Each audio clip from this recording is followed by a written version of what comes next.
You guys should be able to hear me on YouTube now. What if they edit it heavily to make you look bad? I promise you, there's no way. No, that I'm Logic's wife. You know what I noticed? There were a total of 20 Christian girls there. 20, right? And then Ahmed was first. Yeah, but Ahmed's not asking no questions, bro. Ahmed's not asking no questions, I swear. That was quick. Hi. We can hear. Alhamdulillah. First and alive, you really weren't though. Bro hung up and went live instantly. You hung up. You hung up. Yeah, but no buts, no buts. You were telling us the story? Oh yeah, I'll tell you guys the story. And just real quick. Out of all 20 Christians, the only one that didn't come up to me and either A, take a picture with me, B, hug me, or C, in some way, shape, and or form glaze me, was Christina, Logic's girl. The only person who didn't. Even Logic walked up to me and glazed me. He kumbaya'd with me. He tried to. Even Logic pulled up and tried to kumbaya with me. He walked up to me while I was in the middle of a conversation with this girl. Imagine my shock when I hang up and see Cora Tavi's live, bro. I'm sorry. Wait, why don't you have mod? Hold on. I'll slide you mod real quick. Like, I'm sorry. Never, sorry. Never in a million years would I'm gonna call you at night whenever you want. Call me whenever you want.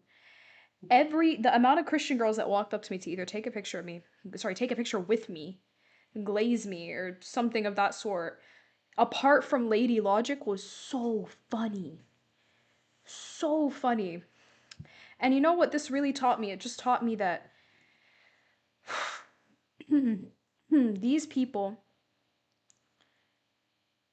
these people are so comfortable being weird online and puffing out their chest and acting big and strong.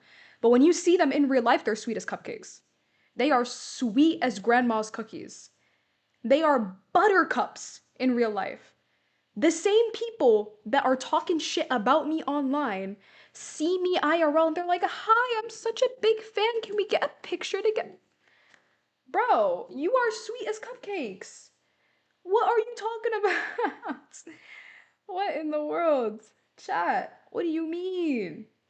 Sweet as cupcakes. Y'all are moving like fruity pebbles. Exactly, sweeter than grandma's cookies, but anyway, so Rise the first person, inshallah.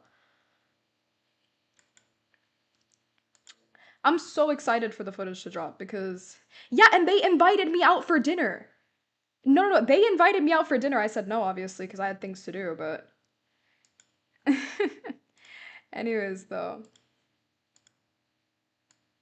Sweeter than red velvet? I'm saying. Yo. Astaghfirullah. Wa alaikum assalam wa rahmatullah. So like, Wa alaikum assalam. Hi, what's up? yeah, so I was having this conversation with this Jewish guy, right? Mhm. And I was he was going into some his clause was essentially, well, why would God, if he's true, allow for child marriage? And he was bringing up let me see, let me bring it up real quick. All right. So he was all right, hold on. It basically led me to a question where regarding the where it's for the nikah, um Mhm. after that contract is made, I know one of the obviously one of the conditions of marriage and consummation is that she can actually physically bear it. Yeah, that she won't be harmed by it. Yeah. So yeah, exactly, and I think he was trying to disconnect the two for somehow. I think he was trying to disconnect her ability and her adulthood. You No, know you what I'm could saying? say that. No, no, no. Well, Saying first off, that it's kind of funny that a person who upholds the Old Testament would say that to you because in the Old yeah, Testament there's yeah, no criteria of a lack of harm. Literally nowhere. All the Old Testament says is yeah. just be I'm past puberty, right? That's all. But there for isn't sure. a necessary disconnect, right? Because you can just make the argument that if it's the case that somebody is at an age in which they will not be harmed by it, what follows from that is adulthood, that they imply one another. It doesn't have to explicitly say it, but it's under implication. Because we cannot conceive of a case in Yeah, which an I think he. individual, sorry, go ahead. Yeah, no, I think he was trying to find some like tafsir where he's trying to like derive from that they were children or something, and I'm looking at these supposed citations that he's trying to put forth, and I'm like, I'm not seeing what you're seeing. Yeah, give me an example of a citation He's you've saying got. clearly implied child marriage. Like, let me see. Let me find the most because sometimes he'll put something and then he'll say, "Oh, and this," but it won't have anything with it. So, for example, he brought up marrying off a virgin minor, but that's in regards to contracting, and Yeah, that that's could be annulled by contract. her anyways. Yeah. Um, yeah, I'm trying to figure out where he tried to make that connect at though. Where he says below maturity starts at puberty menstruation from a single emission. All right, he was saying one point that he tried to make is that Mitch what do you say? He said as dictated in Sunnah and what Sunan Abu Dawood 44:3. He's saying that the puberty for women is I think he was trying to frame it as strictly menstruation in Islamic That's the main paradigm, marker. That's the main and marker that for pubescence. yes, but I know it's not standalone, and he was Yeah. trying to frame it as that, and I was trying to find something that could clear that up for him. And the Okay. second thing, Yeah. Sorry, go ahead. I'm trying to figure out if that was his basis for. I'm trying to figure out if that alone was his basis for claiming child. Sorry, what were you gonna say after that? Oh, no, no, no. I'm just waiting for you to bring the references so we could talk about them. Yeah, I think he's saying where it says he he said al-Tabari tafsir on what 65 for the young. I think he was trying to. Let me see The what he young, say. the He old, and said the as seen by pregnant? fifth and classical Islamic jurists understanding Surah. Yeah, and he what did he say? Clearly implied child marriage. The young who have not yet menstruated. Um, like the more I look into what he's saying, the more it's like this. It's not doesn't connect. Yeah. Okay, so let's do it like this then. So, the I think young, the old, and the pregnant, yeah, right? Is there like a yeah. delay or am I tripping?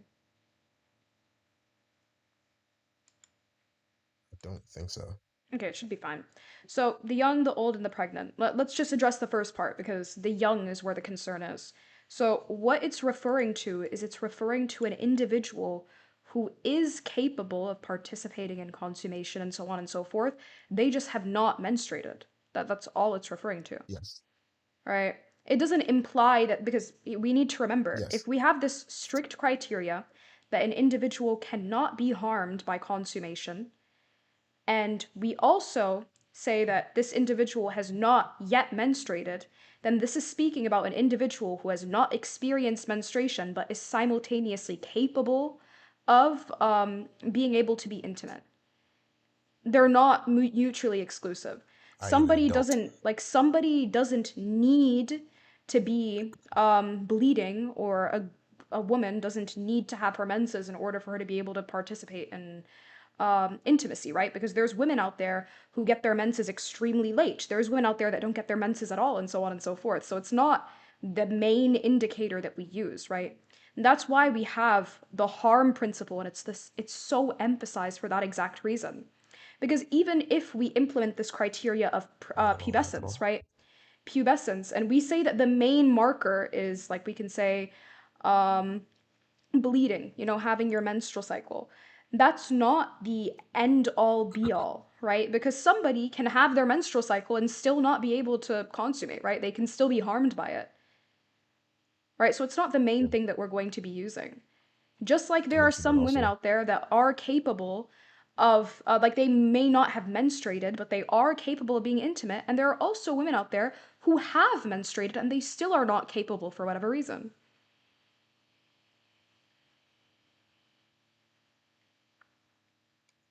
yeah. Let me see. Doesn't- So he just sent so much. It's like salad. You see. So,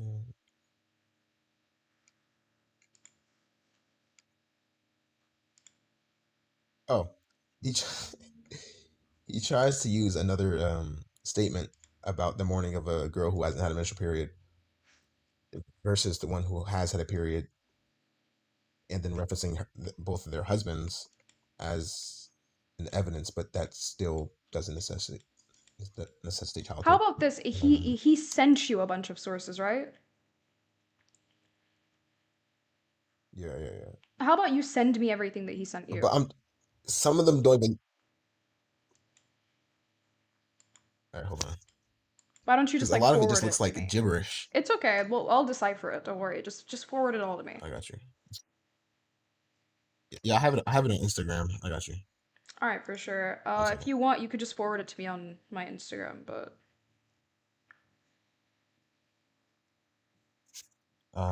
Do I? I don't think I have you on Instagram. One second. it's the same as What my is it? TikTok. It's just Core that's Amy. It's the same as my TikTok.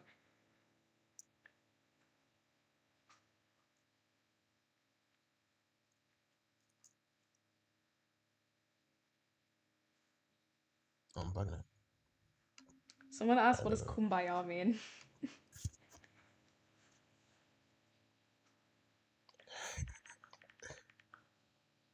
I can't. Hold on. It's not. One second. How do you even explain to somebody what kumbaya means? Like, if somebody comes and tries to like kumbaya with you, how do you decipher that? How do I decipher, like, how do I explain what kumbaya means in that context? Are the headphones really doing anything? Yeah, I mean, like allowing me to hear the live, obviously, chat. Common sense, maybe. Hanging out with me. Exactly, like they're trying to hang out. Like, bro, I baked your wife and I baked 19 of your wife's friends. Why are you trying to hang out with me? We are not friends. I don't know you.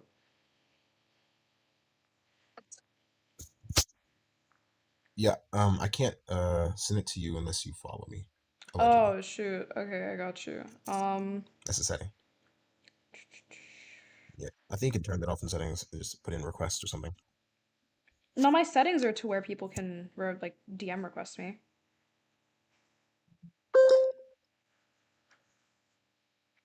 Okay.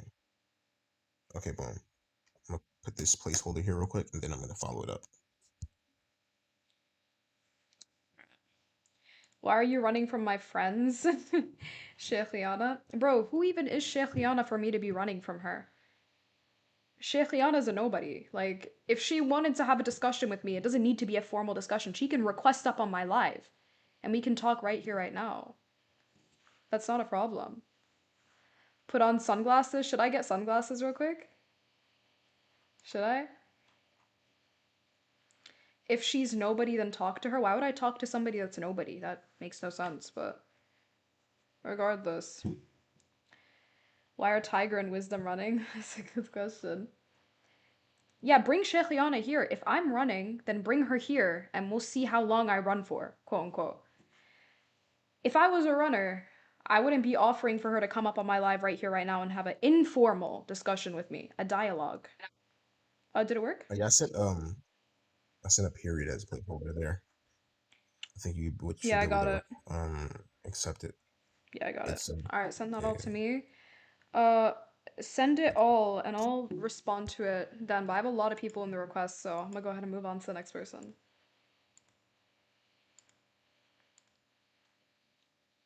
Well, okay. I bet Master. All right, يلا مع السلامة. It is no but fortunate. All Okay, I'll move on to the next person. By the way, I don't know who's Christian, who's Muslim in the request, so I'm just bring up whoever's like in the line. But all right, by the way, guys, let's get the likes to 50K ASAP Rocky. This is my first time going live in a couple days, so we're gonna have to build it back up. Yo. السلام عليكم ورحمة الله. وعليكم السلام ورحمة الله وبركاته. How can I help you? How are you doing? I'm doing well. How are you? I'm doing very well. I gotta start by thanking you for being a good example for Muslims and being a good day in a way, you know. I appreciate it, Akhi. I appreciate it. Oh, is there anything you needed help with, a question or whatever it may be? Yeah. Can you bear with me because I'm a bit nervous guy. It's okay. English is not my first language, and I got in a bit of a trouble with your friend yesterday, and I tried to ask her about some things, but I think I violated some terms and conditions for questions, and she kicked me out so she can preserve the live, I think. Ah. Oh, you said something that like triggered the live? Okay. Yeah, All right, for sure. Go ahead, ask your question. yeah, I think so. Yeah. Can I ask you about that? Ask you About about that what? same question? What was the question? Well, technically, I'm gonna try to be as vague about it as possible. It's about honor unaliving, sort of. Okay, sure.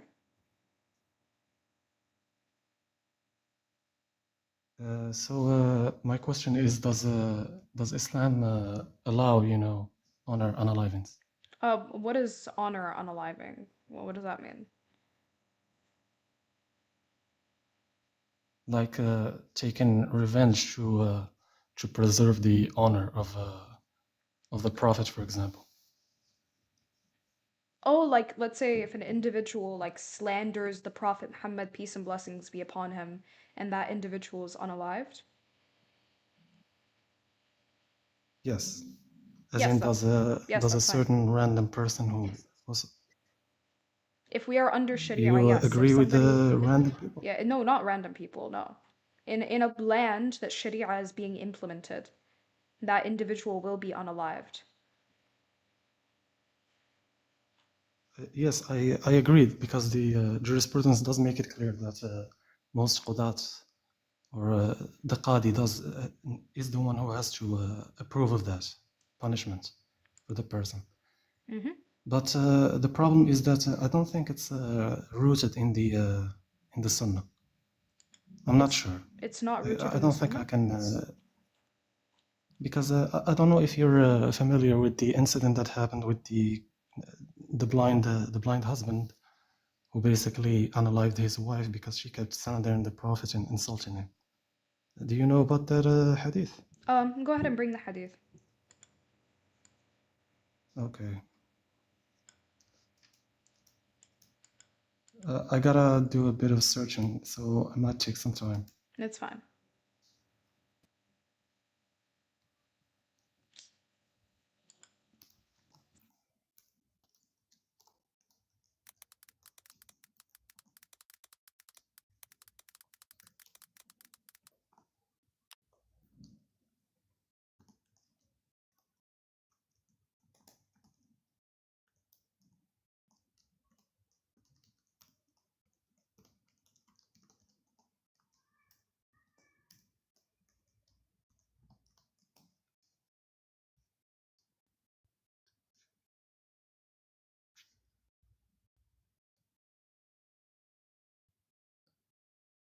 Yes, I think I found it.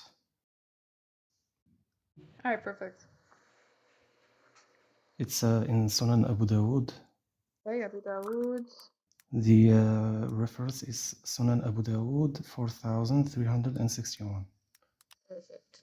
Abu Dawood 4361.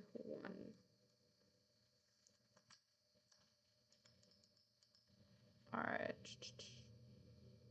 Damn.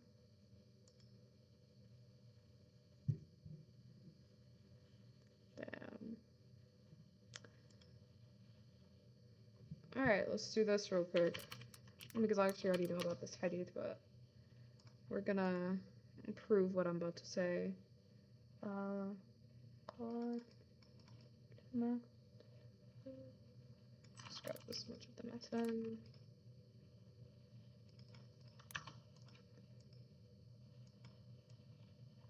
Oh wait, do I have to copy paste the whole thing? Oh, he left?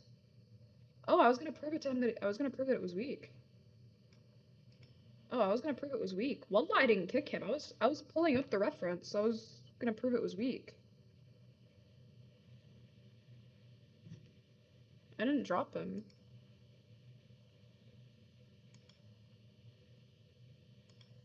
Straight kicked him. Wallah, I didn't kick him. Bro, I have the reference up. I was gonna.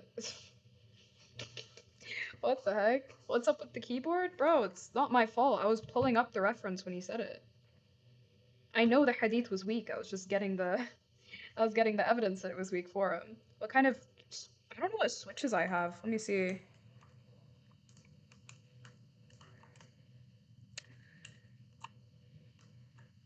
Whoa. Okay. Bro got kicked, that's crazy? Nah, wallahi, I didn't kick him. Hold on. What switches are... Oh, I have blue switches. No wonder they're so loud. I have blue switches.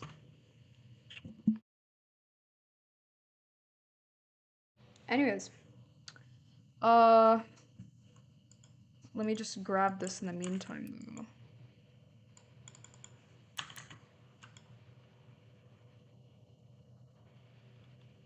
Show the reference? I know. Yeah, he's back. His Wi-Fi got cut out. See you guys. Hold on, I'll rise him once I get this real quick. I'm here, I got you. Hold on.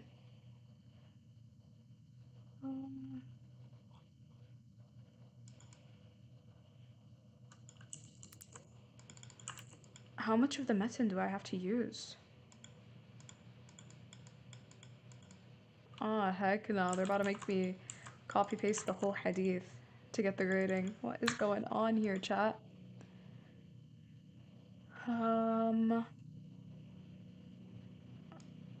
Okay, let's just use the end.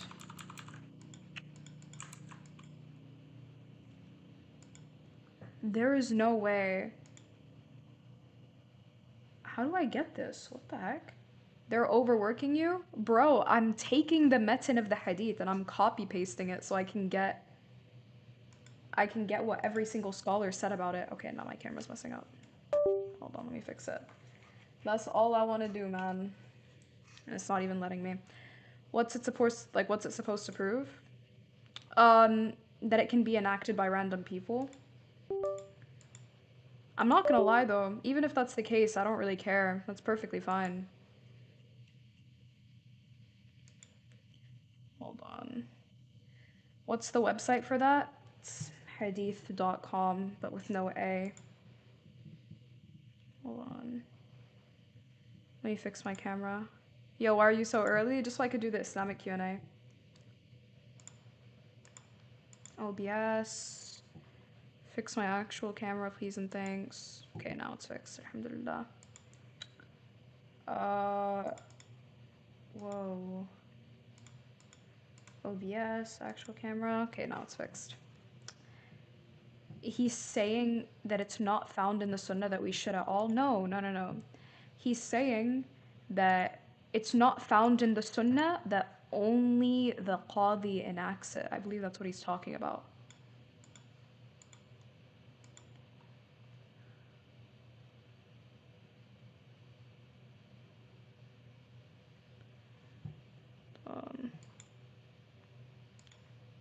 Hold on. Yeah, I'm not gonna lie. Let's just do it like this. I don't want to speak without having it on me.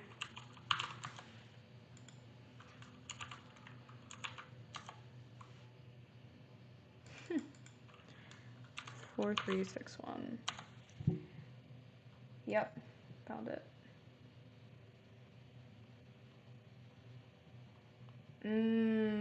Okay, perfect. Alright, I did actually find the evidence, I'm not gonna lie. This is why we love it here. Okay. Abi Dawood 4361. Alright, let's bring up the brother. Yeah, we have evidence that the Prophet called for it. I agree with that.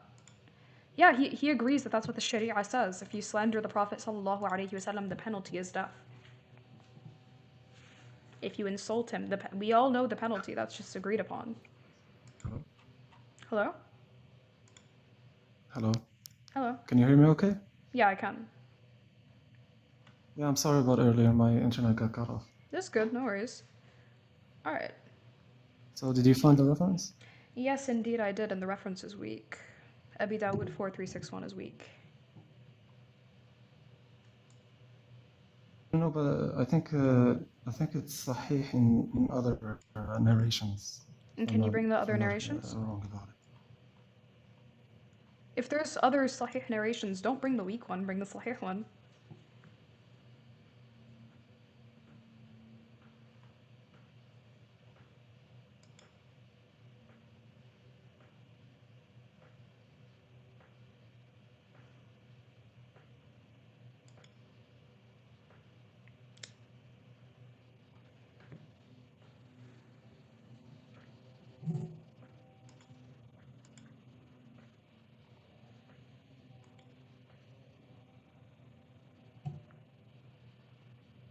Hi? Hi.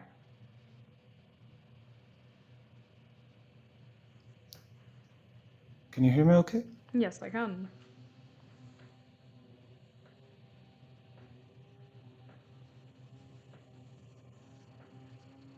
Bro, my window's I'm trying open. to access the site. Sorry? I'm trying to access the website where. Do you know the website durar.net? الدر السنية, yeah. Oh, wait, you're not Muslim? Yeah, that's the one. No, I am. I am.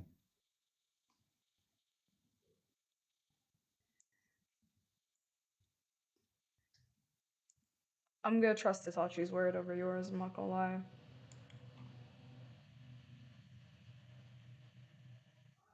But I gave no indication that I'm not.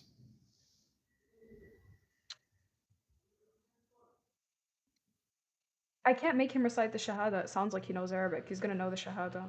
Can you recite Surah Al-Fatiha real quick? Okay. بسم الله الرحمن الرحيم. الحمد لله رب العالمين. الرحمن الرحيم. مالك يوم الدين. إياك نعبد وإياك Yeah, this نستعين. guy's an Should ex-Muslim. I go on? Yeah, this guy's an ex-Muslim 100%. No, I'm not an ex-Muslim. No, I'm not. I really am not. I'm just with doubts, you know. Okay, go ahead.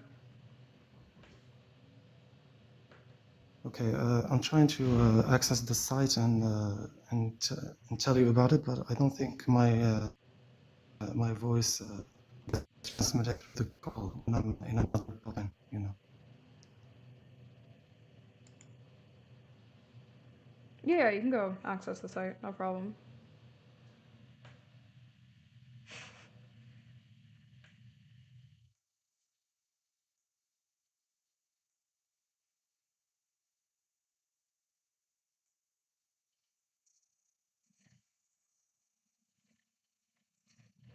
Yeah, I think the only other source is Nisa'i.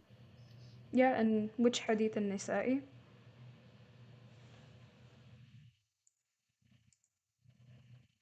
Give me a moment. No problem. It's 4070. 4,070 you said? Yes. 70. 4,070. And Nasa'i 4,070. Perfect. Can I ask, does it actually matter if the hadith is weak if the the principle is actually held true in other, for other scholarly thoughts. Or if we're talking about extracting fiqh, obviously it's going to be the case that it does matter the authenticity of the hadith. But my question is this: so, what's the question exactly? Because now, since, like, to be honest with you, like the whole thing that Because if happened with we Itachi, what's the problem here? because if we admit that it's okay to actually enact the unaliving process of someone who slandered the Prophet, we don't technically need to go through a judicial process to establish if he did this or not. If someone just perceives someone to have slandered the Prophet, he can take matters to his own hands and just do the deed. Okay, perfect. And since now we're talking about if it matters whether or not the hadith is sahih, and in this instance, I guess extracting fiqh from it, do you have scholars that say that we can extract fiqh from this hadith and just a random person can enact it? No, not necessarily. I'm not very well read on this. I'm Yeah, just because the point that I'm yeah. making here is that if we bring up this hadith, right, we're not Yes. going to be capable of extracting a general ruling just from this. So what we're going to need to do Did is you we're read going to... the Sorry, go ahead. Did you read the hadith? Yes, I did. I do know this hadith. But do you Okay, I think that just we want. can... Wait, hold on. But do you think we can extract a general ruling from this? And if so, can you bring me a mujtahid that extracts a general ruling from this? Well, I can't right now because I didn't really read through the whole material, if you know what I mean. But I just thought that maybe if someone tried to extrapolate a ruling that it's okay to do the deed on someone who slandered the Prophet, because there is this base in this hadith that the Prophet Yeah, but can endorsed. you bring anybody... But hold on. But can you bring any mujtahid that extracts that No, ruling no, from this I can't. hadith? I can't. No. Okay, Because I that's the haven't point read though, through because it. we're talking about... Because, okay, that's a problem then, because if we're talking about jurisprudence, somebody like you or somebody like me or the average Muslim and so on and so forth that's running around is incapable of extracting rulings from a hadith like this. We have to go to mujtahideen. So if what you're trying I to agree. imply is based on this hadith, we can extrapolate this type of a ruling, if that's the case, then you're gonna have to bring somebody that does so. But what if I found somebody that does so? Does Okay, that still go make ahead it and do true? so. No, that's that's No, just an assumption. no, What if I'm saying if you bring somebody that does, then we can discuss it. But what would happen if I did? Like, Then does we'll that discuss it after. gonna come? Okay, but that it's not necessarily there is a conflict of ruling. Some people go with the minority opinion. Some people go with the majority opinion. Yeah, but Some people you just said say that you that can't think, but Ijtihad. you said that you can't bring a mujtahid right now. So how about you go and you find that, and then after that we can have a conversation. Okay, that's fair. That's fair. Okay, tamam. I do have another question, if you Okay. have the time for it. I do want to move on to the next person. Okay, so do I ask the question or? No. You can ask the question when you come Okay. back with the reference. Okay, thank you. Thank you for your time. All right, Sorry peace for. out. All right.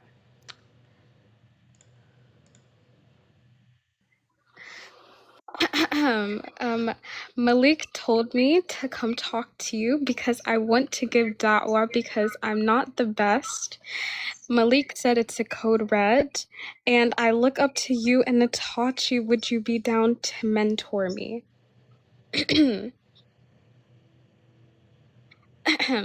Not Wait, let me even redo it. I forgot. not even assalamu alaikum, chat. Oh, I forgot. Assalamu alaikum. Malik told me to come talk to you because I want to give da'wah because I'm not the best.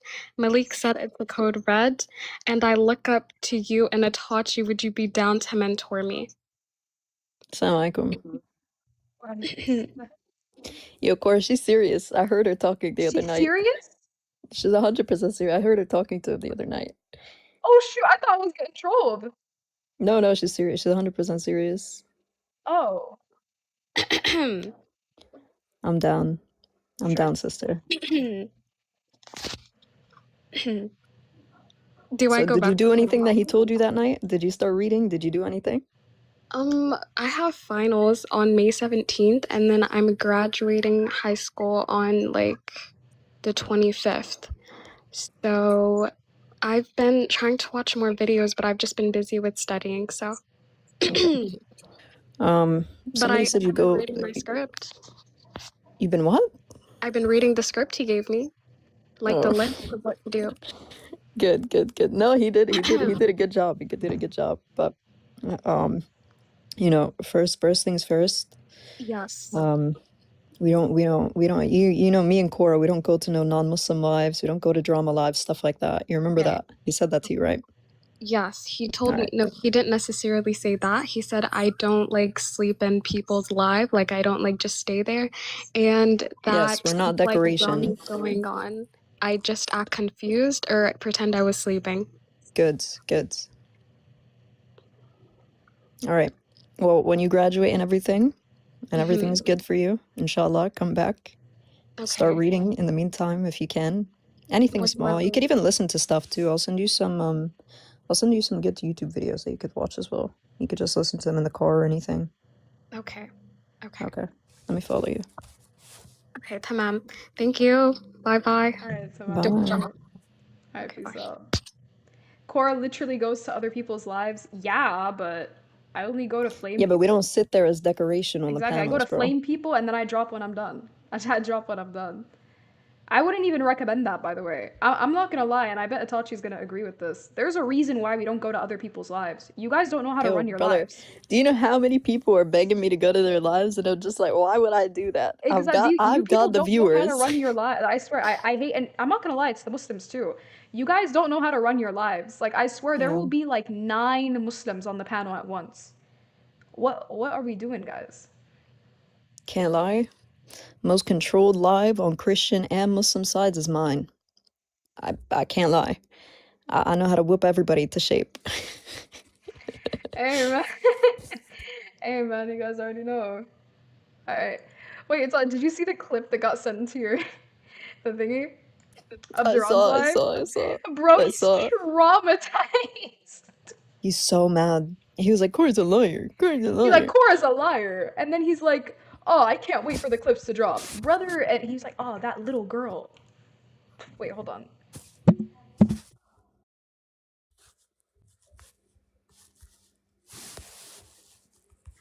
Sorry. Bro, this guy was like, oh, that little girl got put in her place. If I'm a little girl, why did you walk up to me and glaze me? Why are you talking to a little girl like that? Hi, Cora. I'm your Hi, biggest Cora. fan. Hi, Cora. You did amazing. You did phenomenal. I love the back and forth. Okay, what's going on? My brother. What the hell? Weird guy. Wait, who? Logic. His wife was too salty to do it though. Yo? Assalamu alaikum. Wa alaikum assalam. How can I help you? Yo, can you like recommend a book in English about like jurisprudence and like how to do wudu and like ghusl and all these things? Because I always do them and I think I do them correctly, and then like I find a guy saying if you don't do this, like for example in wudu when it comes to like washing the feet, they say if you don't do it up to your ankles, all your wudu are wait, invalid. And I'm hold on, like, Akhi. what? Hold on. What country are you from ethnically, if you don't mind me asking? Turkey. Okay, we're gonna make you a Hanafi. Okay, I got you. Yo, the indoctrination's crazy. What? Turkey's My sheikh Hanafi. is already Hanafi, so Exactly, Turkey's Hanafi. Look at Sanchi. That's not indoctrination. no, That's why I I'm asked not. I'm not currently. Wait, give me a sec. I'll be right back. You're Turkish ethnically. We're gonna make you a Hanafi. I got you. Don't you worry. Tamam. Alright, if you DM me, just DM me like Saddam's. I'll hit you with a book. I'll hit you with a PDF. Tamam, I'll do. But also, two more things real quick. First of all, I have exams in 5 days, and I'm not gonna lie, I didn't like study at all for the past like couple of weeks. So can like everyone in the chat please make dua that I don't fail all of them, because I'm genuinely like, May Allah grant you success in your exams, akhi. Allahumma ameen. I mean, and Ameen, also ya Rab. second thing, can all of you please make dua that Khamzat Chimaev beats Sean Strickland in UFC 328? This is like also very Okay, brother. Just DM me and I'll give you the book. Bro, thank. Don't come on my channel and do that stuff. I'll make dua for your exams, but why are you talking about UFC? Yeah, hello. Hello? Can we discuss about 360 joints? What? The 360 joints mentioned in the hadith. Are you a Sahih. Muslim? No, I'm an atheist. Yeah, But can we discuss about that? Today's live is just for Muslims, man. Look at the background. But the title of your The title of the live is Muslims Come Ask Questions. If you're not a Muslim, then today's live is not for you. Muslims only, man. I'm a preface it. Only Muslim. If the background says Muslims come ask questions, then today's live is for Muslims. I go live like so often for non-Muslims to come up and prove Islam false. Why do you pick the one live directed towards the Muslims to come and try and argue with me? Yo, assalamu alaikum, sister. What's up? Wa alaikum assalam wa rahmatullah. How can I help you? Yes, I've got a question, you know. I notice a lot of people these days, especially women, they say a hadith is man-made because there are some, and they refer to the hadith about most of the inhabitants of hell being women, another hadith about like women being fragile, etc., etc. How would you respond to someone like that? You know, like a feminist kind of, you know, extreme kind of feminist kind of woman. Because I see they pop up a lot lately, a lot. As of recent, yeah, I've unfortunately seen it myself. Very, very big thing as of recent. So I'm not gonna lie, people saying that hadith is man-made and so on and so forth, it's not something that's coming from an actual basis, right? Historically, or whatever it may be. They don't have arguments to prove that the hadith does not trace back to the Prophet Muhammad, peace and blessings be upon him, but rather it's coming from an emotional lens. So the best way to start, number one, because I'm not gonna lie, the only way that you can really convince somebody who believes that hadith is man-made is if all of the hadith that they find confusing is explained to them, right? So if they're like, okay, we have a hadith that says that the majority of the inhabitants of hellfire are going to be women, okay, explain to them why that hadith says that. If we have a hadith that says that, what is it called, women is created from the rib of Adam, right? And if like it's naturally curved, if you try to straighten it, it will break. But if you leave it, and you know what's so crazy? That hadith actually has a really beautiful meaning, which all of those hadith, what I notice is if we look at the full narrations, they actually explain themselves, right? And the hadith about women being fragile, the hadith about the majority of the inhabitants of hellfire being women, all of these things are explained. So the first thing you have to do is, and I'm not gonna lie, listen, I know you're a brother and everything, and I'm sure you're a good brother. I would say have a woman explain it to these people, right? Yeah, I know. Yeah, because I no think matter that, how good your explanation is, it's yeah, nothing personal towards you. It's just no matter I how good your really explanation is, noticed that. it's better Yeah, when it comes from a they woman. don't. Even If you're a man, if they hear a man talking, exactly. is a man talking to me? Is a Yeah. man talking to me? So I'm just like, let come let on. it come from a woman, because at the end of the day, it's gonna resonate more from a woman. So first, it needs to be explained to them, and then obviously you explain to them the importance of hadith and that it actually does trace back to the Prophet Muhammad sallallahu alaihi wasallam. You point to the Quran and you show them where the Quran points us to the hadith and so on and so forth. But it first starts with explaining whatever contentions they have. Do away with the reason why they think that it's man-made. And then once it's explained to them, it's going to essentially, in a way, kind of give their hearts some clarity, right? They're no longer going to have this distaste towards hadith. Okay, interesting. And would you would they be a kafira if she rejects authentic hadiths? You can't takfir somebody just because they reject like a authentic hadith or a couple of authentic hadith. No, that's not how that works.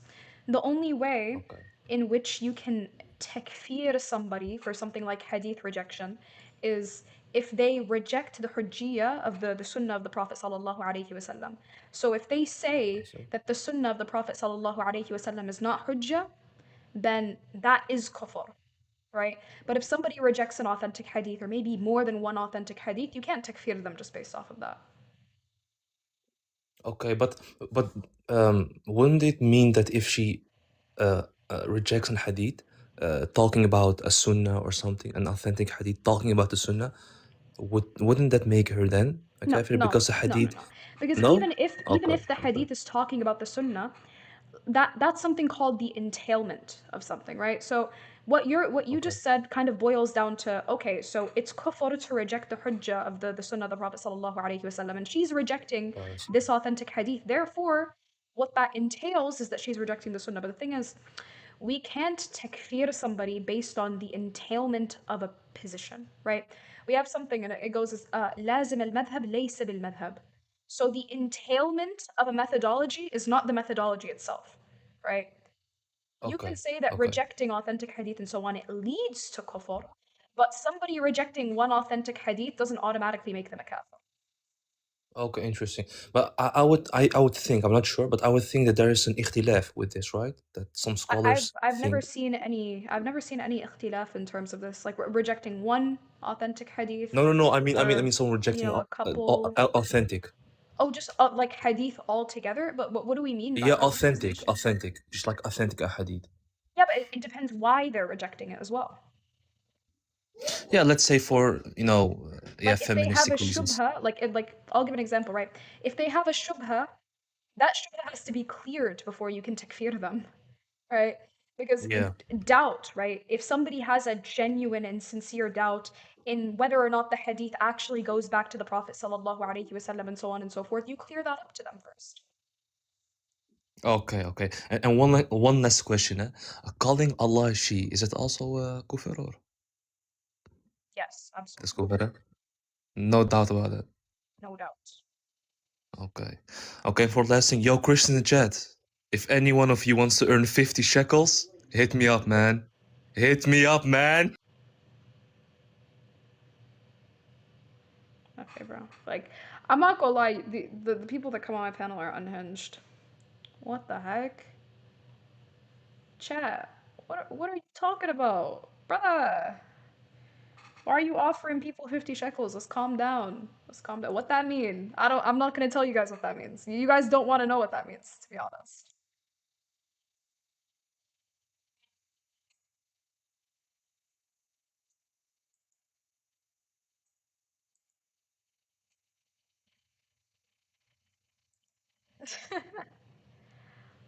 Anyways though, okay, this person unfortunately is not. I've never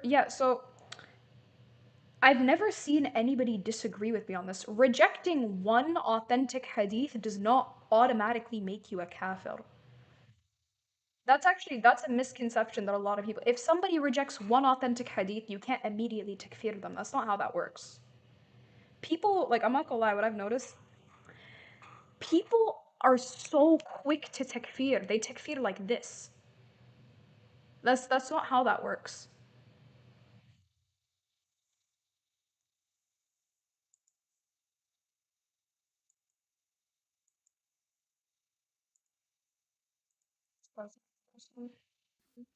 Assalamu alaikum wa rahmatullah.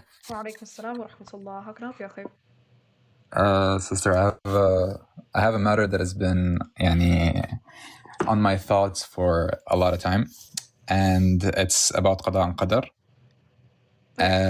So Allah subhanahu wa ta'ala, He says in the Quran, in this meaning, they will and Allah wills, and if you will, you could either be a mu'min or a kafir. So we have our own will, and our will is within Allah's will, right? Okay. My question is, how do they coincide? Exactly. Okay, I understand. In relation to the wisdom behind our creation. Okay, I understand. So the way that this is answered is we need to understand what will means here. So there are multiple types of wills. There is Allah's universal will, and then there is Allah willing specific things to take place, right? So everything, and when we say everything happens by the will of Allah, when we make statements like that, we're referring to universal will, right? That means that everything happens with His permission, and we cannot do anything that happens outside of this universal will. But within this universal will, we have things such as us being able to choose between specific actions. That's where our will coincides. It coincides within this universal will. So we have this universal will, and nothing happens outside of the permission of this will, but we are capable of making our own decisions. And then we have the second type of I will, understand. which is Allah willing for very specific things to happen, right? Allah willing for us to be created, Allah willing for Adam to be created, willing for Jibreel to be created, for the heavens and the earth to be created, and so on and so forth. Those are specific. The universal will is where our will comes into play, and it's within it. So when we will something, it is within this universal I will, see. and it happens by Allah's permission. Does that make sense? Yeah, it makes sense. So exactly. So the things that we cannot interfere with are Allah's direct will, Yes. is Allah's direct will, and the Allah's things that we yeah. can not interfere. Yeah, Right. I can understand. May I ask you another question? How does that relate to the wisdom behind our creation? In the Quran, it also says, وَعَرَضْنَا الْأَمَانَةَ, we offered them the responsibility and they accepted it, and even the mountains, etc. It's not 100% quotation, I'm sorry, but in this meaning, I think you know what I'm referring to. How does this kind of, like you said the word, coincide? Yeah, so yeah, obviously like Allah, okay, so interconnect the with it? wisdom, yeah, so the wisdom behind our creation. So the wisdom behind our creation obviously is the one that we all know. Allah created the jinn and humanity so he can worship, so we can worship, right? So he can be worshipped, right? So Allah creates humanity and jinn for no reason apart from obedience and worship to Allah Azza wa Jal, right? But there's Yeah. also subsets to that, because there's also the aspect in which Allah creates us so we can be tested, and some of us will prevail and some of us will fall, right? So the prevailing and falling aspect also falls within the universal will. Because remember, the universal will is where we can make our own decisions.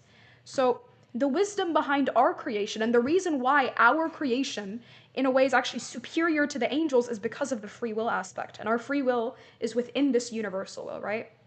So the Yeah. wisdom, it's still 100% there, because Allah is aware of the fact that we are going to exist, and some of us are going to choose to follow Allah and His messengers, and some of us are going to choose not to. So that wisdom is still there, and Allah, He created us knowing that we are going to be tested, and knowing that we are going to pick between either the good decisions or the bad ones. So the wisdom still comes into play, even though it's not, what is it called? Within His specific will, right? But rather it's within His universal will, Him allowing for things to take place. Yeah. May I ask like two questions that like are within this conversation? Yeah, The go first ahead. thing is like, I once had a discussion with a person, with a Christian, and or an atheist actually, and he was saying it was the problem of evil. And he was saying, okay, so for example, Hitler unaliving all the people, it Whoa! You was, can't say that on live! Okay, okay, bro. Okay. Okay, okay. Um,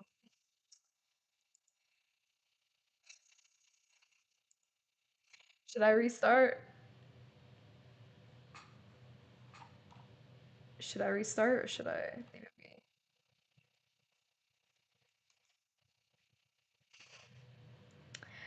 Restart? Okay, but he didn't know. I know he didn't know. Hold on, let me restart.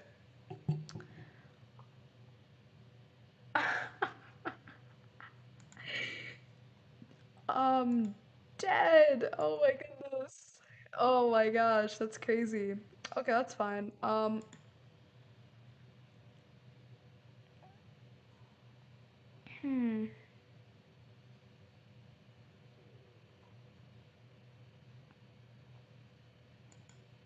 Okay. I'm gonna restart in like 2 minutes. Let me just check something.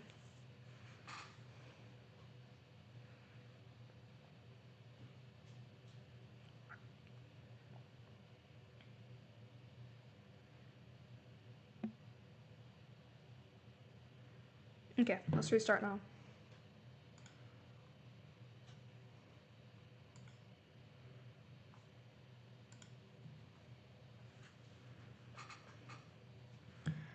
Alright. VOD is gone. The VOD better be gone. Wait, who just tagged me in that? Okay. 4th? Bruh, okay, let's do this. Let's just get everybody back in here. And then... Wait, what was the thing that people were disagreeing with me on? Me saying that rejecting one hadith doesn't make you a kafir? Yeah, that's true. Rejecting one hadith doesn't make you a kafir.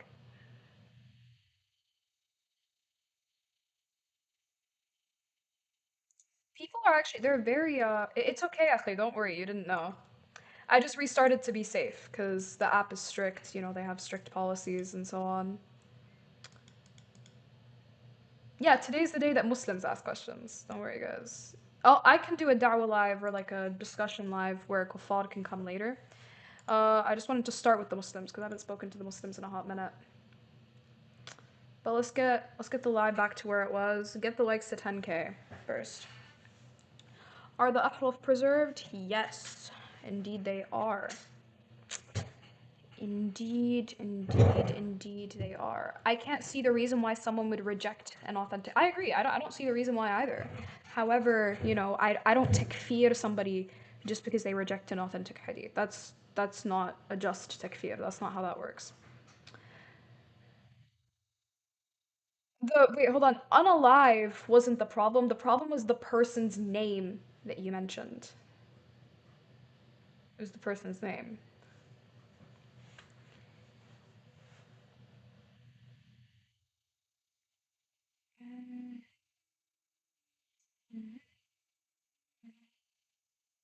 Okay. Turn the lives. Nah, you guys can still comment. That's not a problem.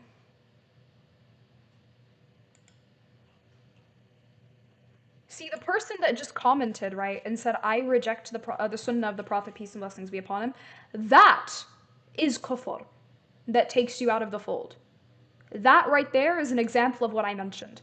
Rejecting one authentic hadith is not the same as what that person in the comments just did.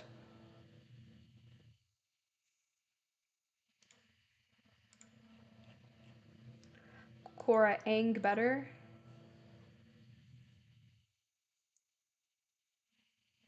Oh, thank you for the galaxy. Barakallahu feek. I appreciate it.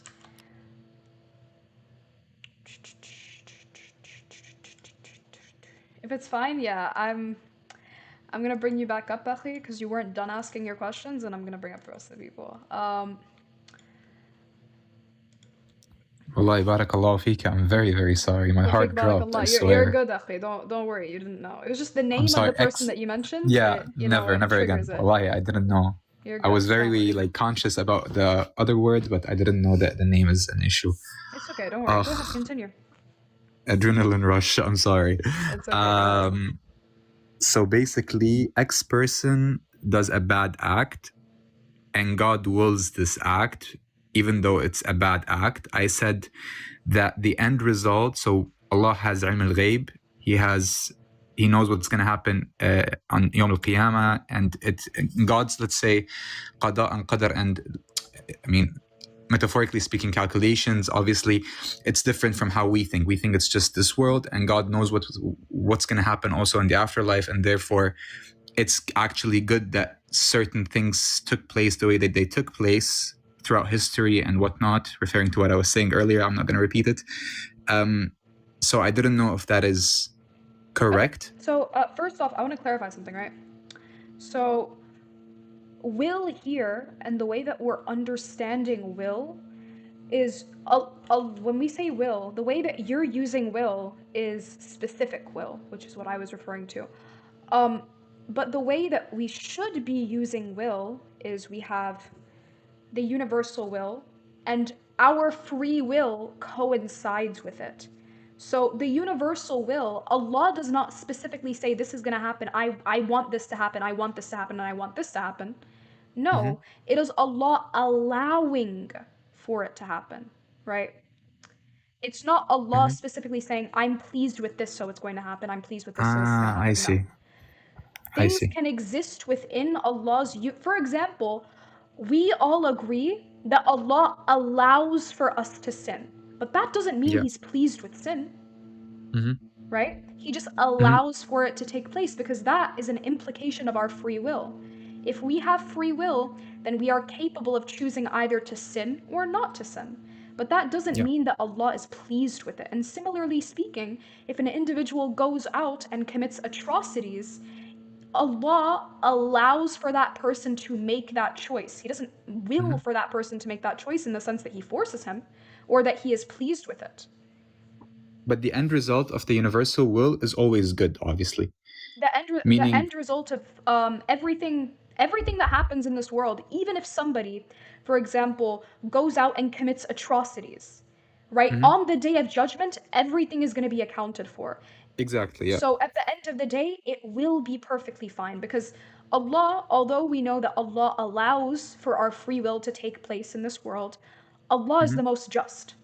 So every Yep. single individual that is ever harmed by any of our free will is going to get compensated for that on the day of judgment. So the outcome will always be good, whether it be في الدنيا ولا في الآخرة. Yeah. Get what I mean? It's either Yeah. or. MashaAllah. I didn't want to ask another thing because I'm pushing it. I know. I'm very sorry. No, go ahead. It's good. I didn't want to ask it on an open live. I never wanted to talk about these things on an open live. However, I think you're knowledgeable and I appreciate it. How the question that we all heard probably, or at least for me, us being created, even though God's knowledge of where we're going to end up afterwards, etc. The question that I then asked myself is, Allah gave us free will. We're free will agents, and we have limitations, obviously. Yeah. But the question, and I told you about the surah in the Quran about the amana and the responsibility to being offered, and then I asked you for the wisdom behind all of it, etc. Can you maybe, just for my ease of mind, and I think you understood where the probably issue with me is, or not, like the issue with the question is, if you can maybe just explain. Okay, perfect. Yeah. Okay, perfect. So just to clarify, obviously, Allah creates individuals, right? And Allah knows what their end is going to be. Allah is aware of all things. So He knows when I create this human being, for example, if He creates two human beings, He knows which one is going to go to heaven and which one is going to go to hell. The reason why that is perfectly just is because Allah knowing that something is going to take place doesn't mean that Allah makes it to take place. That is just, again, a result of free will, right? If we create, let's say, when Allah creates human beings, humanity, and He grants them free will, Allah does not force this humanity to fall into sin, right?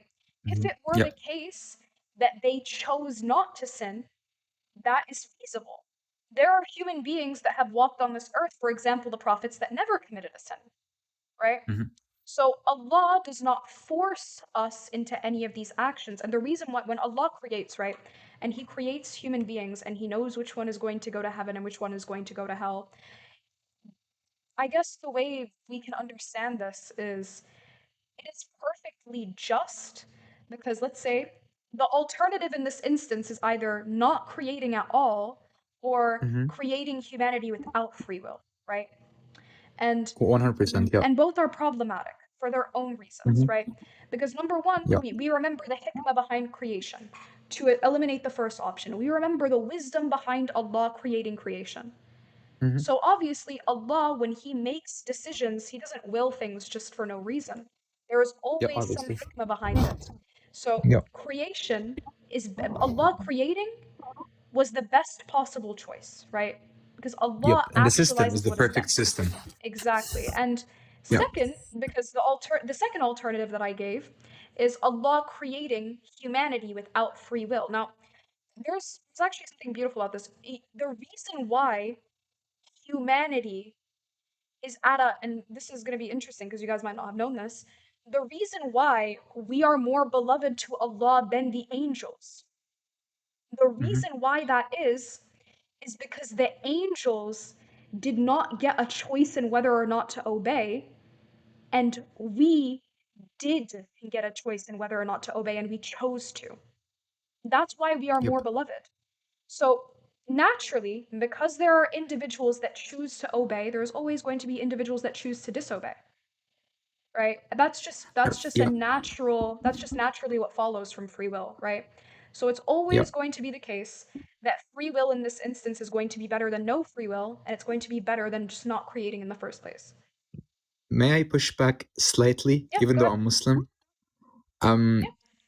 I am very conscious about this, but Allah subhanahu wa ta'ala, I think I'm not very sure about the word, but he says, humans were naive, or it was not the best thing that humans could have done to take this amana. So he was like, وَكَانَ الْإِنسَانُ I forgot the ayah. I think maybe you're faster than me in looking it up. Okay, wait, hold on.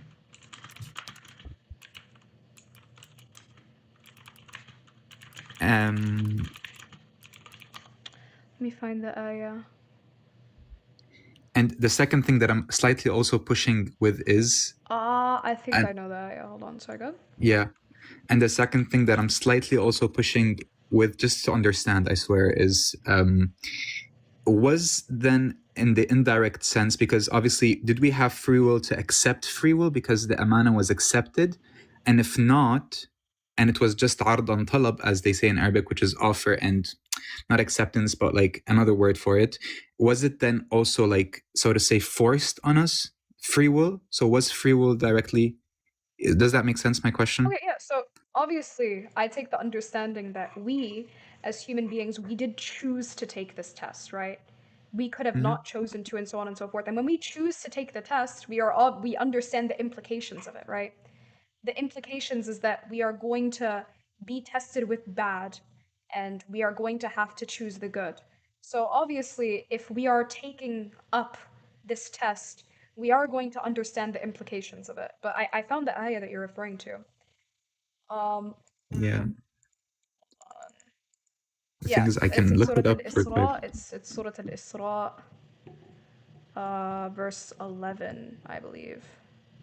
And humans swiftly pray for evil as they pray for good, for humankind is ever hasty. Is that the ayah you're looking for? No, it's the ayah where وعرضنا الأمانة فأبين الجبال أن يحملنها, in this direction. And Okay. وكان الإنسان, and then the word comes, but in the sense of it was not wise of a human being. I think that's my understanding of the ayah. It was not the wisest choice for the human beings to take this responsibility, because it's obviously a very huge responsibility Okay, I understand.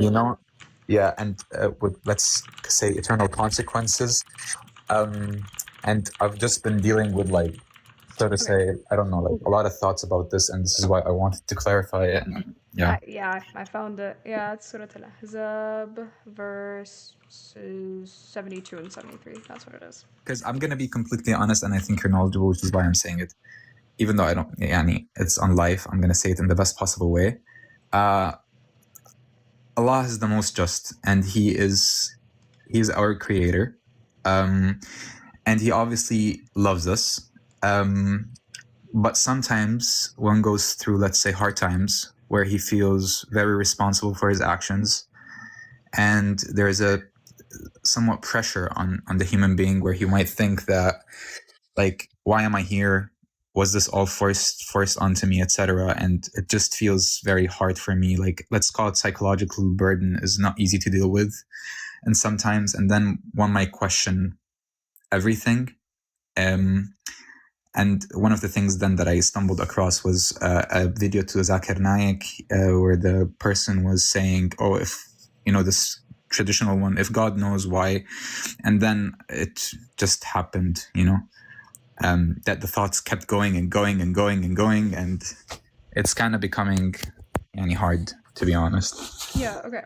I found the ayah, and I'm looking at the tafsir. Perfect. Alright, yeah, and it says, but man bore it. And then it says, meaning so man underestimated the command of Allah. So essentially how, I guess we can say burdensome the test is, right? So it talks first, there's a narration from Ibn Abbas that's cited in Tafsir of Ibn Kathir. And it says that the amana here is referring to obedience. So the obedience to Allah. And it says this was offered to them before it was offered to Adam, and they could not bear it. And then Allah said to Adam, I have offered the amana to the heavens and the earth and the mountains, and they could not bear it. Will you take it on? And he said, O Lord, what does it involve? And he said, if you do good, you will be rewarded, and if you do evil, you will be punished. So Adam took the amana and bore it, and then it continues and so on. It talks about the part of the ayah where it talks about man deciding to bear it, and it says man underestimated the command of Allah. They said that Yep. that's what the meaning is, and it continues, and it basically talks about how the difficulty of the text. Sorry, the test, Yeah. not the text. And it continues. It gives actually a multitude of narrations. It talks about and amana here means religion, obligatory duties and the prescribed punishments. Malik narrated from Zayd bin Aslam that al-amana means 3 things: prayer, fasting, and performing ghusl to cleanse yourself. Right? So all of them, they take amana. There's a multitude of narrations, and they all understand amana to mean similar things, right? In terms of obligations. So it's saying that when humanity accepted the amana, they underestimated the difficulty of the test itself. But Yeah. we can take this ayah and we can put it together with the other ayats in the Quran where it talks about, although the test is burdensome and it's difficult, right? It's not too difficult to the point where everybody is going to fail, right? Because at the end of the day, when it's the case that you have 100% trust in Allah and you strive towards that and so on and so forth, there's also no reason for you to have any sort of a lack of hope in Allah's mercy or Allah's forgiveness and so on. 100%. So we push those How two do you together. How do you deal with waswasa? How would you deal yourself with waswasa? Last question. That's a good question. So there's a multitude of ways actually. So the first thing that I would preface is how do we identify what is waswasa and what isn't, right? So Beautiful, yeah. what we understand waswasa to be is it's from the shaitan, it's not from us, right? So if, like, let's say for example I'm having thoughts and I'm having whisperings and so on and so forth, the way that I identify that this is not from my nafs is if I'm actively fighting against it, right? Yeah. So if it's the case If you that dislike it, basically. exactly, if you dislike it, because if you are pleased with it, it is from you. If you are displeased with it, it's from the shaitan. That's how you Okay. identify it. So that's the first thing. If you are displeased, you can identify it as waswasa. Now, the next part is what you go towards is, first thing I would say is adhkar. So obviously remembrance of Allah and so on and so forth, reciting the Quran and memorizing the Quran, and preoccupying and reserving the time in your day with obedience and worship of Allah, right?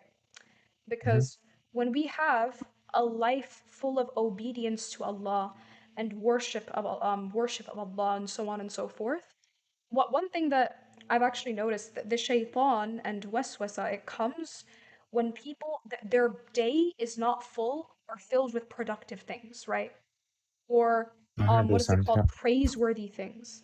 Which is why what you should be doing if you are struggling with things like this is, if you know for a fact that it's not from your nafs, that you preoccupy with your time and your life with things that Allah is pleased with, right?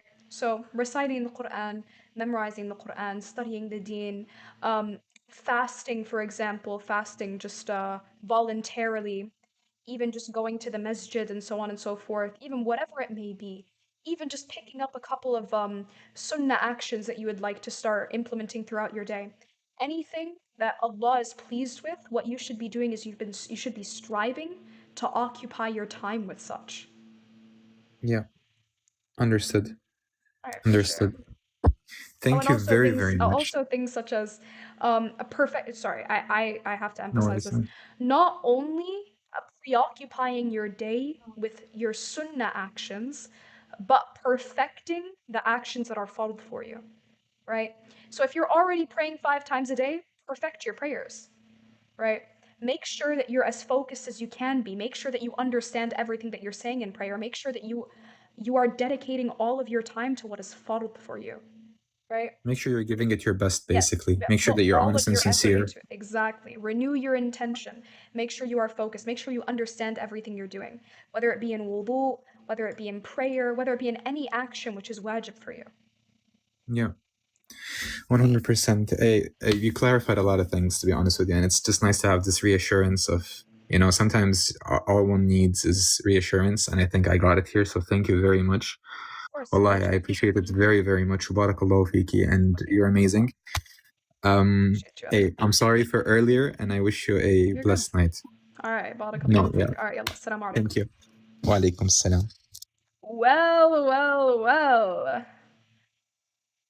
I've been meaning to get Shafian on her once. Let's see if she's ready to get baked on Christianity, man. Where's she at?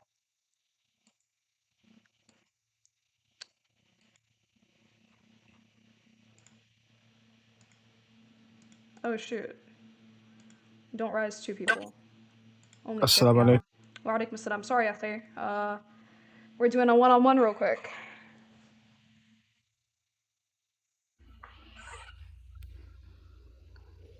Yo. Well. Yo. All right, you ready to get What's baked? up? I have some questions about Islam, as that is your topic, correct? No, the topic wasn't Islam. That was for Muslims. The topic Oh, initially that was was for for Muslims. Muslims? Yeah, it said Muslims come Okay, ask well, questions. I have an argument against Islam. Can I present it? After you address an argument against Christianity. Are you done? I'll make it quick, Cora. Don't run. Make it quick. Make it quick. Come on. It'll be quick as long as you concede. All right? I don't think that's gonna happen. All right, for sure. So I have a question. I hope this is not about the wine and vinegar. Go on. No, it's not. I mean, you probably don't have a response to that either. But do you want to try and address that? You probably drink radiator. You probably drink radiator fluid because it has ethanol in it. That's probably wine to you too, right? No, wine is from the fruit of the vine according to Okay. Matthew 26. Is Fruit of what wine? huh? The fruit of the Fruit vine. of what wine? The fruit of the vine. What vine? It says What the vine? vine, which is general. Yeah, so what is the vine, Cora? Fruit of the vine is referring to the grapevine. Oh, okay, the grapevine. So the fruit of the grapevine. So it's wine? So Jesus is not drinking anything that comes from the fruit of the grapevine according to his words in Matthew 26. Do you agree or do you disagree? Is that what he states? Does he say that I will not drink from the fruit of the vine? Yes or no? Right. Do So you what is agree that Jesus the talking fruit about? of the wait, hold on. Do you agree that the fruit of the vine, if he says that he's Wait, not going to drink listen, from the fruit Cora, of the Cora, vine, do you Cora, agree Cora, that Cora, everything Cora, which comes from the fruit of the vine is off limits Cora, then? Cora. Hey, answer If we're the gonna have question. this conversation, if we're gonna have this Answer conversation, the question. you're going to speak. I'm going to speak. You're not Yeah, going to but interrupt it me. was a I yes don't. or no question. There's Cora, no need for Cora, you to Cora. panic. You're already panicked. Calm down. You're already muting You're me. already You're already panicking. muting This me. is so embarrassing. Why are you already Why? panicking? Why are you muting me already? Because you are crying already.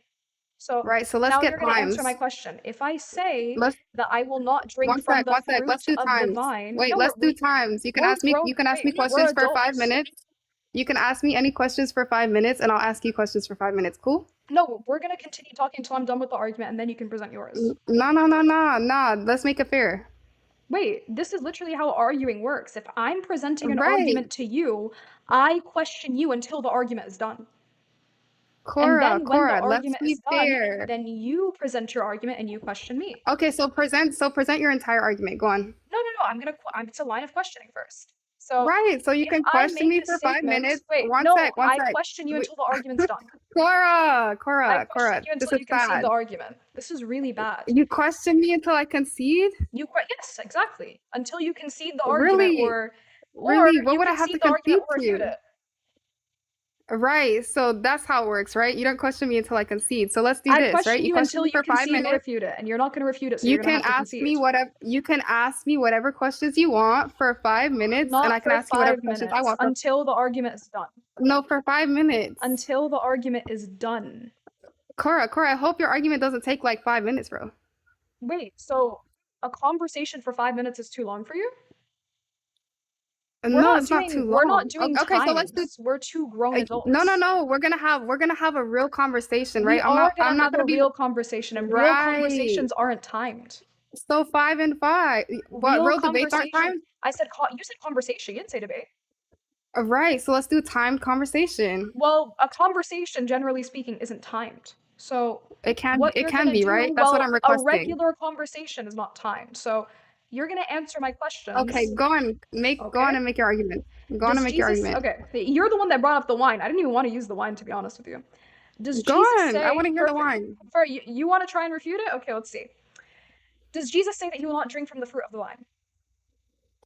Yes, this vine specifically. He's talking No, about the no. cup that I No. get time to answer. Don't interrupt me.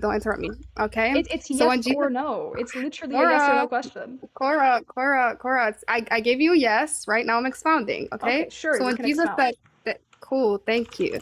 So when Jesus says, I will not drink from the fruit of this vine, right? We have to know the context of what he's speaking about. So he's talking about the Lord's Supper, right? So the cup he's drinking of, what are they drinking, Cora?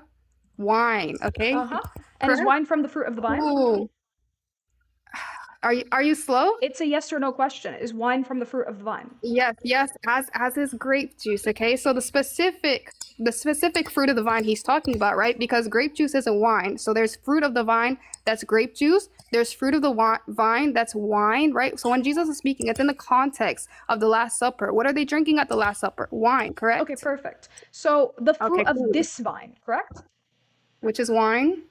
Okay, perfect. So he says the fruit of this vine specifically. He does? Which is wine. Wait, he specifies the fruit of that specific vine, or does he just say the fruit of the vine generally? The vine. So the fruit of the vine can be one sec. So the fruit of so the it's vine. not the Cora, specific don't vine. speak over me. Don't He's speak over me. speaking Don't about speak the over fruit me. of the vine generally. Beautiful. Okay. So if I Cora, say, I'm gonna Cora. ask you a question, Sheffield. I'm gonna No, ask you a question. wait. I'm gonna No, respond. I'm gonna I respond. didn't ask you a question. I made a claim. Yes. I Don't didn't ask run. you a Don't question. run. There's nothing for you to Don't explain. run. Don't run. There's You're not gonna nothing for you to misconstrue. explain. You're not There gonna is misconstrue literally what I nothing for you said. to explain. Don't I didn't ask you a run. question. Now I'm asking you a question. You can Don't respond worry. after Wait. I asked the question. Don't There's nothing for you to respond don't worry to about. yet. Wait. Is this a conversation or There an is interrogation? literally nothing for you to respond to yet. You interrupted Conversation. me. You didn't want to You do question on interrupted question, me. right? Why are you panicking? You interrupted me. I didn't even Wait. ask you You a didn't want question to yet. do. You didn't want to do 5 and 5. So I this is a didn't conversation, even right? ask you a question yet. So You can don't need to ask me a respond question. after. Well, there's If you nothing wait, for you if to you respond to. If you already want to run if away you because you got miss caught on it being the fruit of the vine generally, you can address no, that you after I'm got done caught. talking. You can No, address you that got after I'm caught done on the talking. fruit So of the Sheffiona, Cora. I have a question. Cora. Why are you panicked? I have a question. Cora, why are you muting me? If I utter a statement Why are generally, you muting me? I will not eat from the fruit of the citrus tree. Does that mean that I will not eat anything from any fruit of a citrus tree? Right. So that means specifically in this context, right? If I applied what you're saying, don't interrupt me. If I applied what you're saying, right, and I say, right, you look like you was ready to interrupt, right? So Oh my I'll wait till you're finished. I'll wait till you're finished. question. It's a yes I'll or wait no till you're question. finished. I'll wait till you're If I finished. utter this statement, yeah, you are gonna wait until I finish. If I utter this Cora, statement, don't piss me I off. will not. Who are you speaking to like that? Don't piss me off. You're on my live. You're on Twin, my you live. asked me to come here. You are on my live, so you're gonna have respect. Twin, you asked me to come here, right? And you're gonna have some respect Did when you you come ask here. me to come here? Yeah, Did I you asked you to come here and you obeyed me. So have some if respect you, for your guests. So perfect. Right, If you right. obeyed me when I asked you to come here, you're gonna obey me when I asked you to be quiet when I speak. Okay? Yeah, we're not having a Thank you. We can have a conversation after I respond to this. Do you want a formal? No, I don't want. Who are you for me to formal with you? Who are you? Okay, that's a I run. That's came a here run. to get a clip Sephora, on you. I you got I one brought more you here time. to get a clip on you. So regardless, you Okay, already okay, conceded so that you it's don't the want to fruit of the vine formal. generally. So you're So running? now I'm gonna ask you a question. No, we're engaging in the So are you conversation. I running? want you to engage. Are you gonna engage? Right, so are you running? Are you gonna engage? Are you gonna interrupt and mute me? If you engage, no. Right, so don't interrupt me and don't mute me, right? Okay, Next and time you engage. interrupt or mute Remember, me, engage. wait, next time you interrupt or mute me, you have Remember, to formal me or engage. you're scared. Remember, you Remember, have to formal engage me with or my you're argument. scared. Remember, engage. Stop muting me. You got one more time. You're talking too much. I have one more time? You got one more time. Okay, Cora, you're officially a runner. She said, you have one more time. If you mute me one more time, Twin, I will mute you as much as I want. She's like, you told me to come here. Yeah, I did, and you listened to me. You embarrassed yourself. You obeyed me. So you did not engage with the argument. In fact, you conceded it in less than a minute. You embarrassed yourself. Why are you embarrassing yourself? Why would you do that?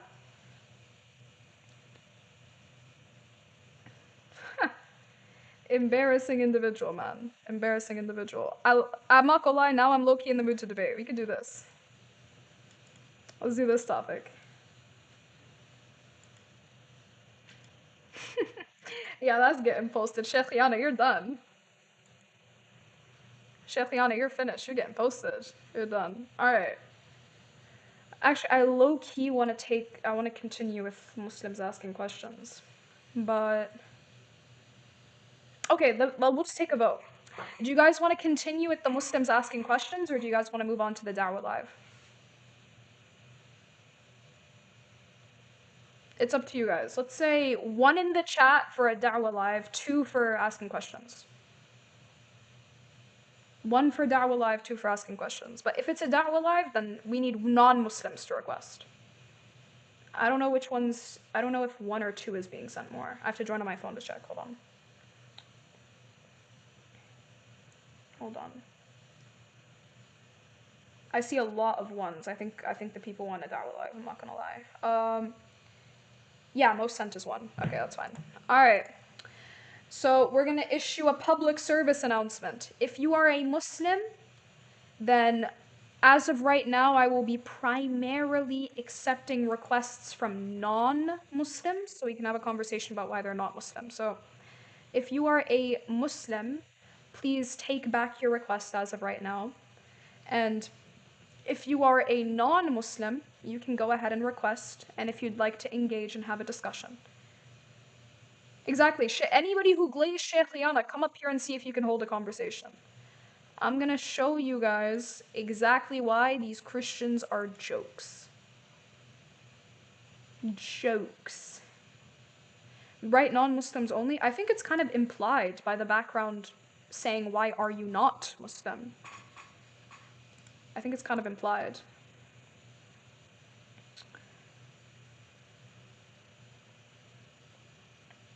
Majority was 2, come on. I checked on my phone, it said majority was 1.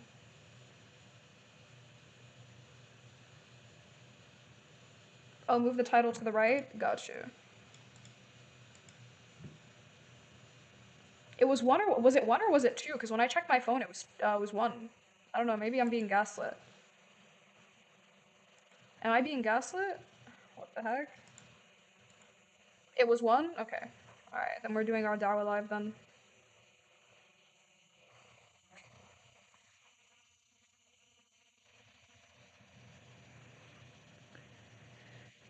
Whew.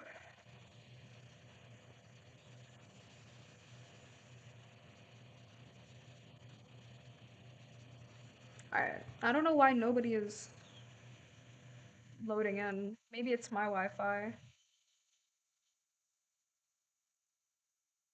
She said it's not kufr. Yeah, it's not kufr. You can't takfir somebody because they rejected 1 hadith. That's not how that works.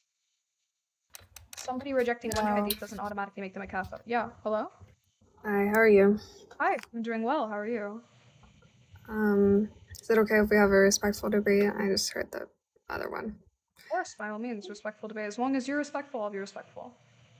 Alright. I'm not Muslim because I believe that Islam does not treat women in a kind way.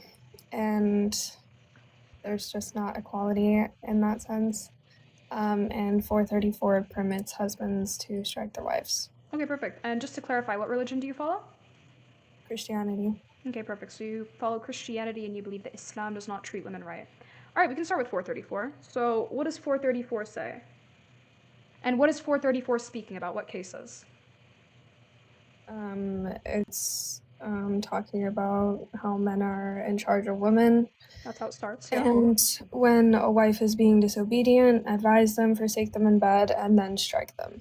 Okay, perfect. First off, disobedience is not all that's being spoken about in the verse, right? It's nushuz. Nushuz is literally a form of oppression, right?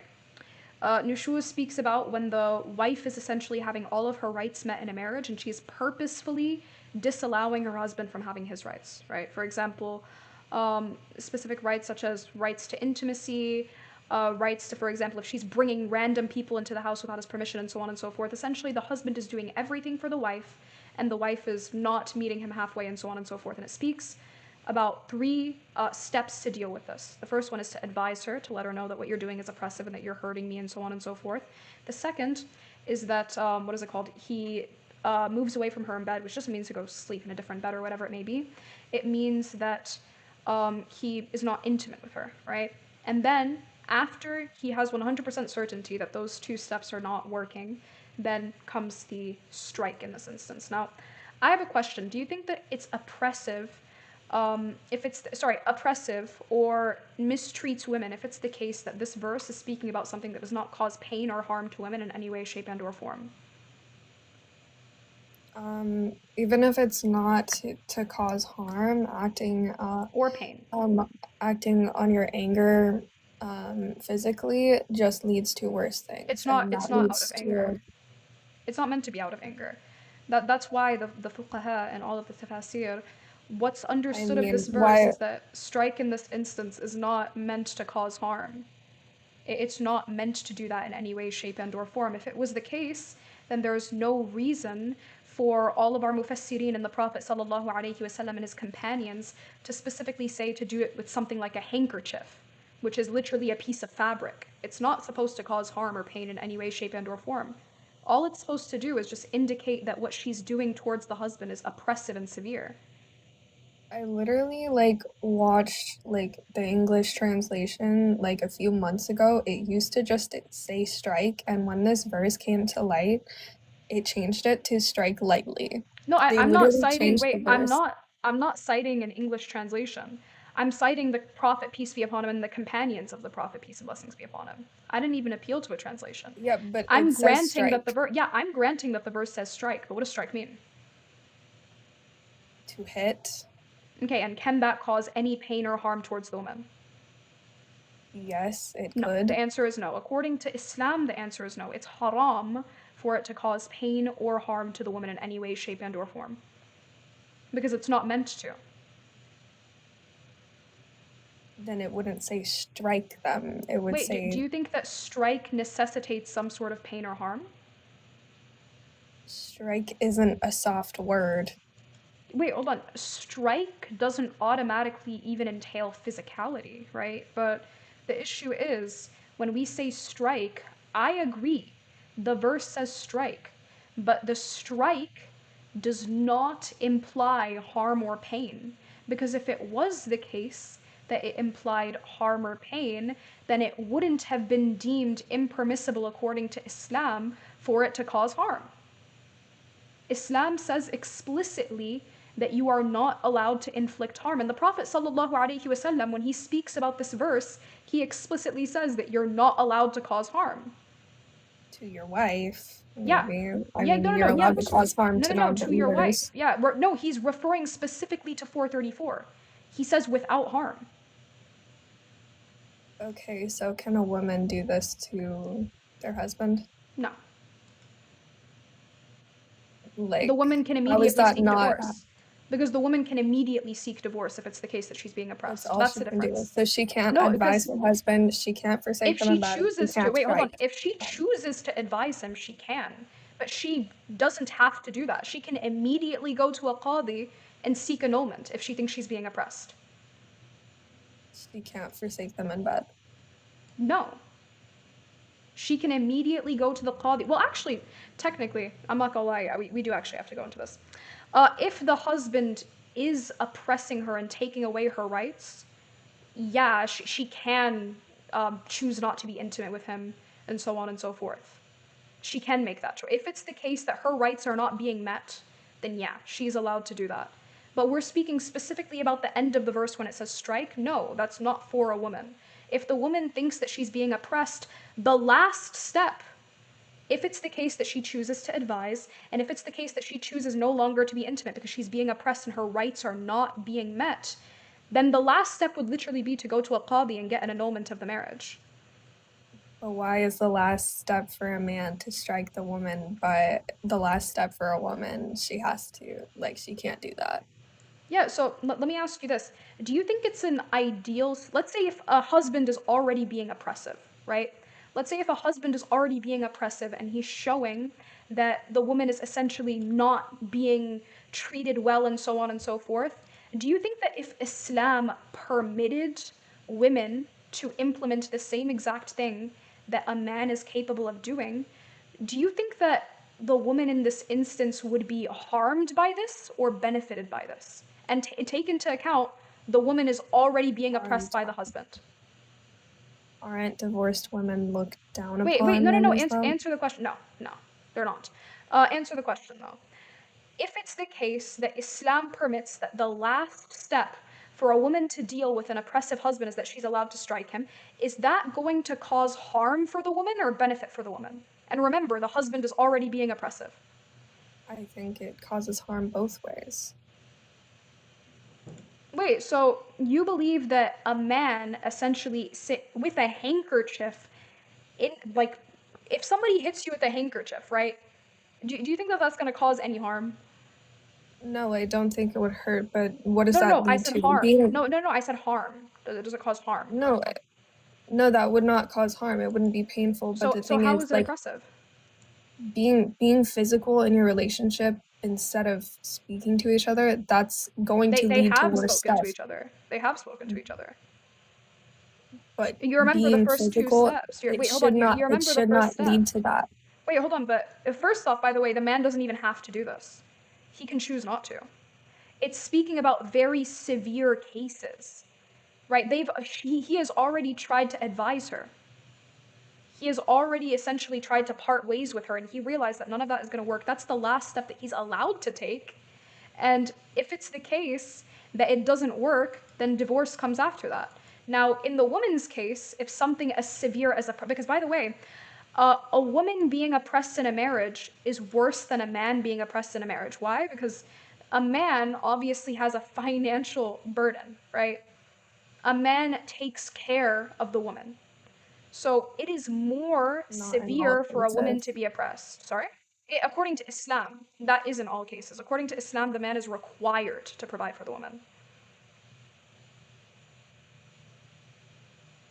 So we're talking about within Islam.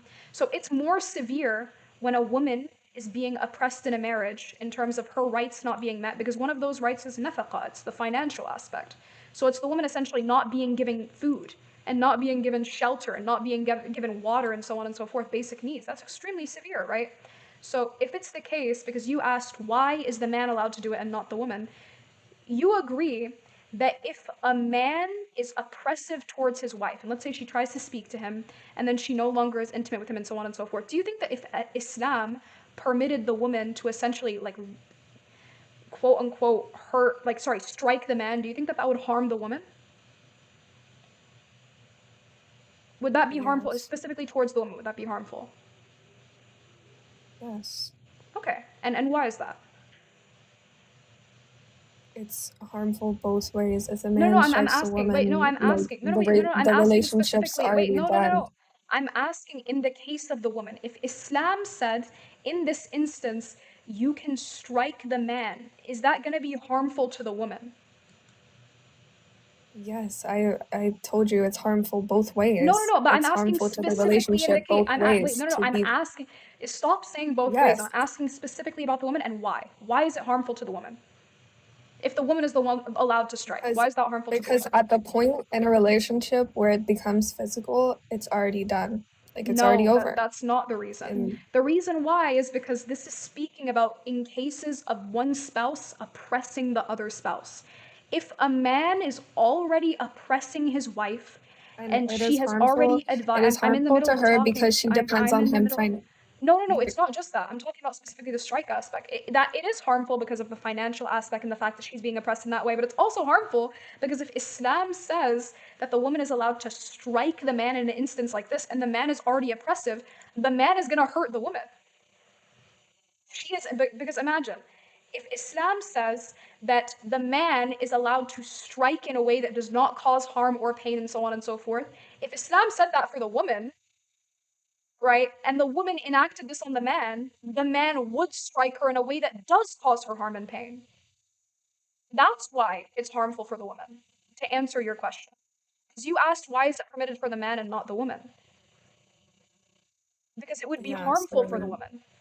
It would harm the woman. If a man is already oppressive towards his wife, what makes you think that he's not going to take the step to physically harm her? And I know what where you're getting. Yeah, but no, I'm answering. What Muhammad said. Sorry, go ahead. Like where Muhammad said it's like by a handkerchief. Oh, that's not Muhammad, peace and blessings be upon him. That's one of his companions. That's in Tafsir at-Tabari. What I said the Prophet Muhammad, peace be upon him, said is he said it's a strike that does not cause harm in any way, and that's in a hadith. Which one? Perfect.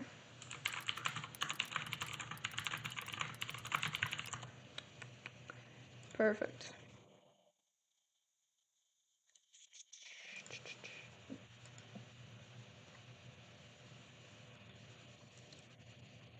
Perfect. It's Ibn Majah, 1851. My father told me that he was present at the farewell pilgrimage with the Messenger of Allah sallallahu alaihi wasallam. He praised and glorified Allah and reminded and exhorted the people. He said, I enjoin good treatment of women, and you have no right to treat them otherwise unless they commit clear indecency.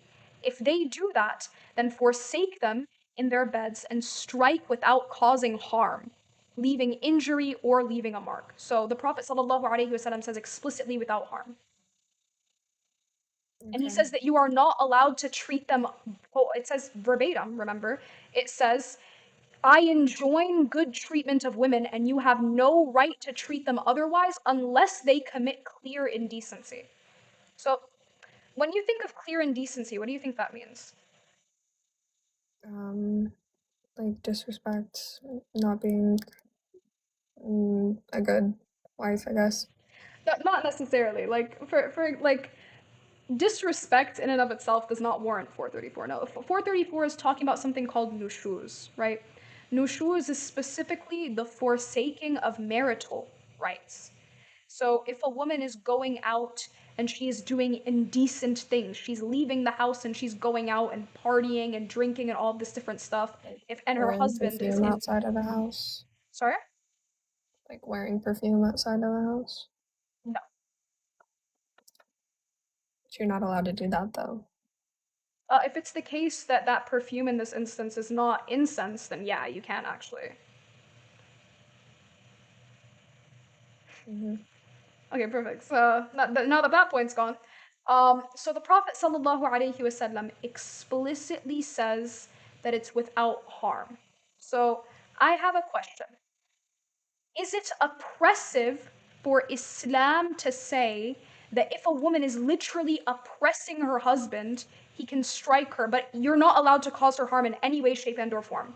Is that oppressive? Yes.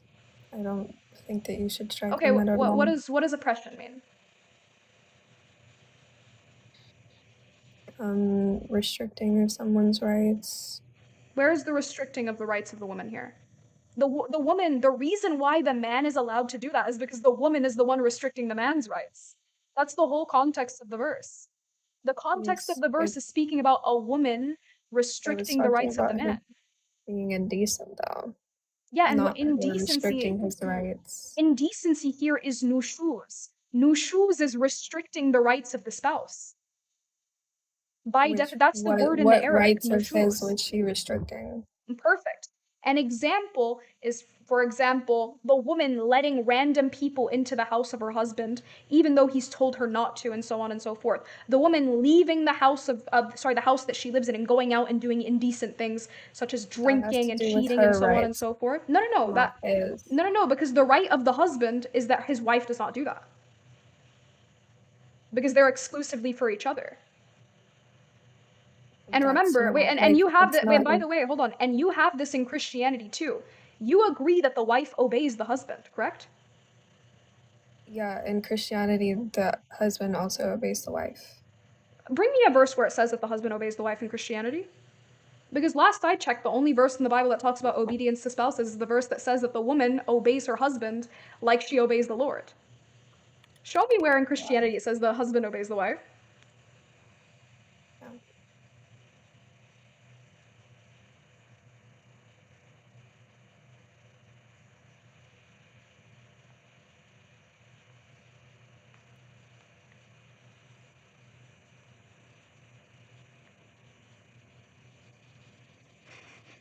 Guys, don't laugh. It's not funny, man. Let her bring the verse, bro. We believe her. We believe her.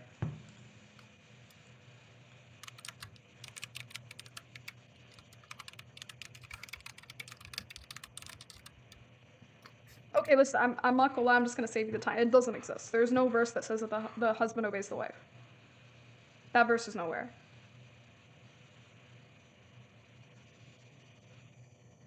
Yes, there is one though. There isn't. I promise you there isn't.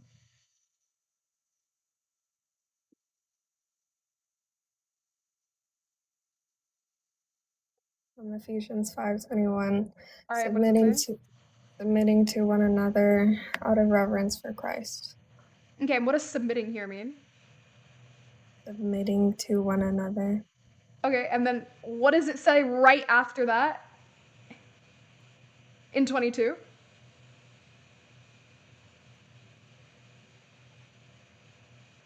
Wives, submit to your own husbands, as to the Lord, for the husband is the head Okay, of the so you wife. submit to the husband just as you submit to the Lord because the husband is the head of the household. So I have a question. Does the husband submit to the wife just as she submits to the Lord? Sorry, just as he submits to the Lord? Is there any verse that says that? They submit to each other. Husbands Yeah, love your but the wives as the Christ verse loved after the church. specifies, and it says that the wife submits to the husband the same exact way that she submits to the Lord. Does the Bible ever say that the husband has to do that to the wife? Specifically, in the same exact way that he submits to the Lord. It says to submit to one another. Do you And what does that understand mean? it says Yeah, submit to and one what another? does that mean? Does that mean obedience? Yes. Wait, so the husband. It says right after that, wives submit to your own husbands, and saying submitting to one another. So saying wives Okay, submit so to your submit to own one another. husbands Perfect. So submit to doesn't one mean another, and then obedience in that wait, context, hold but on. it means Look. obedience in the. Watch this. So I have a question because I asked you: is there any verse that says that the husband submits to the wife the same exact way that he submits to the Lord, the same exact way that Ephesians in verse 22 says that about the wife? Does it say that about the husband? Equal, remember? If it's equal, then you should bring me a verse that says that about the husband.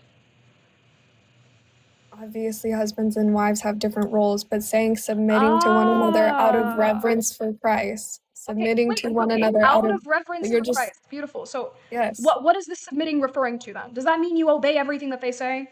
In Ephesians 5:21, is that what the verse means? Because we have to be honest to the verse, because that's what I was referring to when I said obedience. What is Ephesians 5:21 submitting referring to each other is obedience. Okay. And what does it mean when it says submitting? Answer the question. What does that mean? Submit to them. And what does submit mean here? To be obedient. Okay. To love each other. To love each other. There we go. So it means to love each other out of reverence for the Lord. So I have a question. So then Wait, wives hold on, submit to your own husband. Wait, beautiful. Doesn't Wait, mean hold on. so that Wait, part hold on. doesn't mean I'm obedience. talking. So I have a question. Then in verse 23, sorry, 22 through 23, when it says that the woman submits to the husband in the same exact way that she submits to the Lord. I'm going to ask you this. Do the wife and the husband have equal rights to obedience according to this verse? Or does the husband have a higher right to obedience?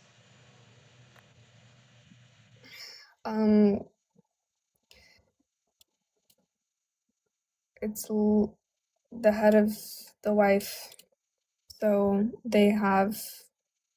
Is it equal, or does the husband have a higher right? As the head of the household? Yeah, does the husband have a higher right than the wife? According to the next verse. He is the head of the household. It's a yes or no question. Does he have a higher right?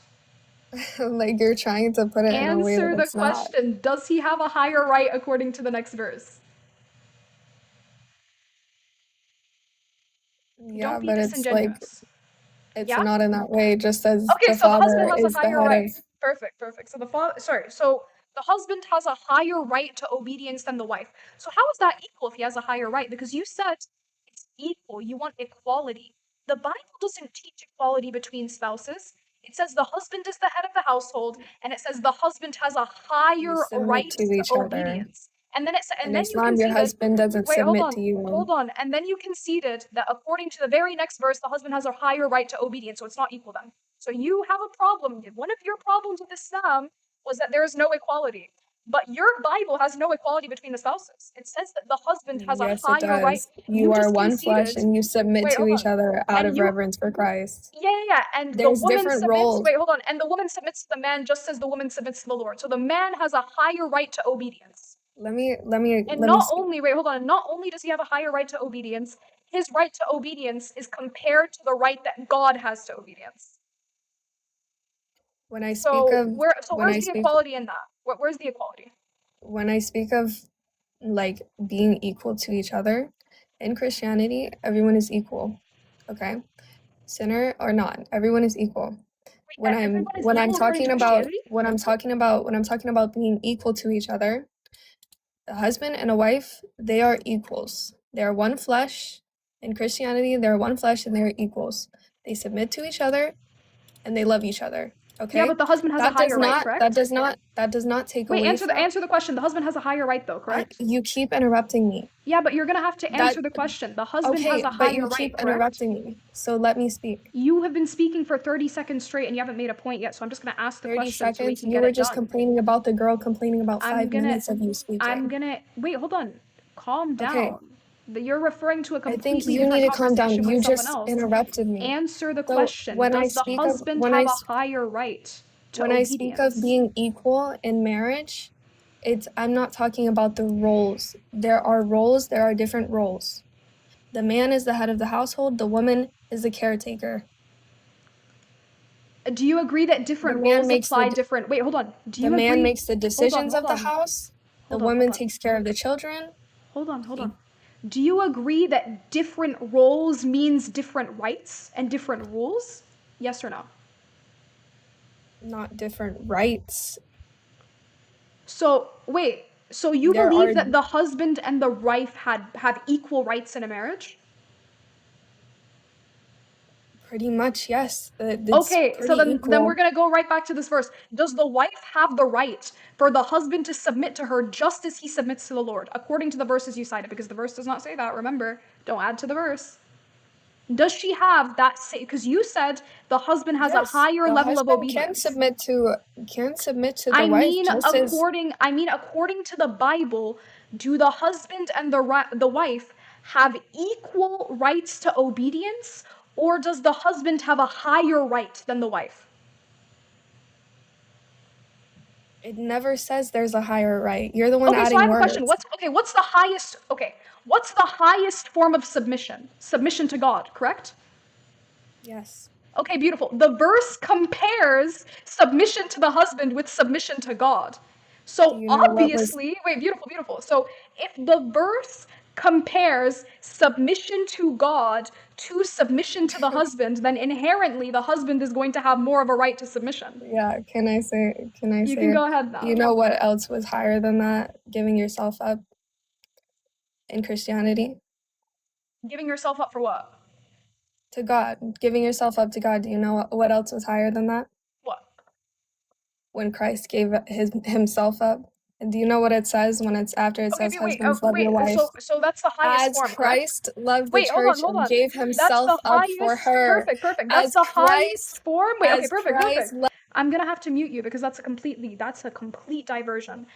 So, what's highest is sacrificing yourself for mankind, correct? You can unmute yourself now, by the way.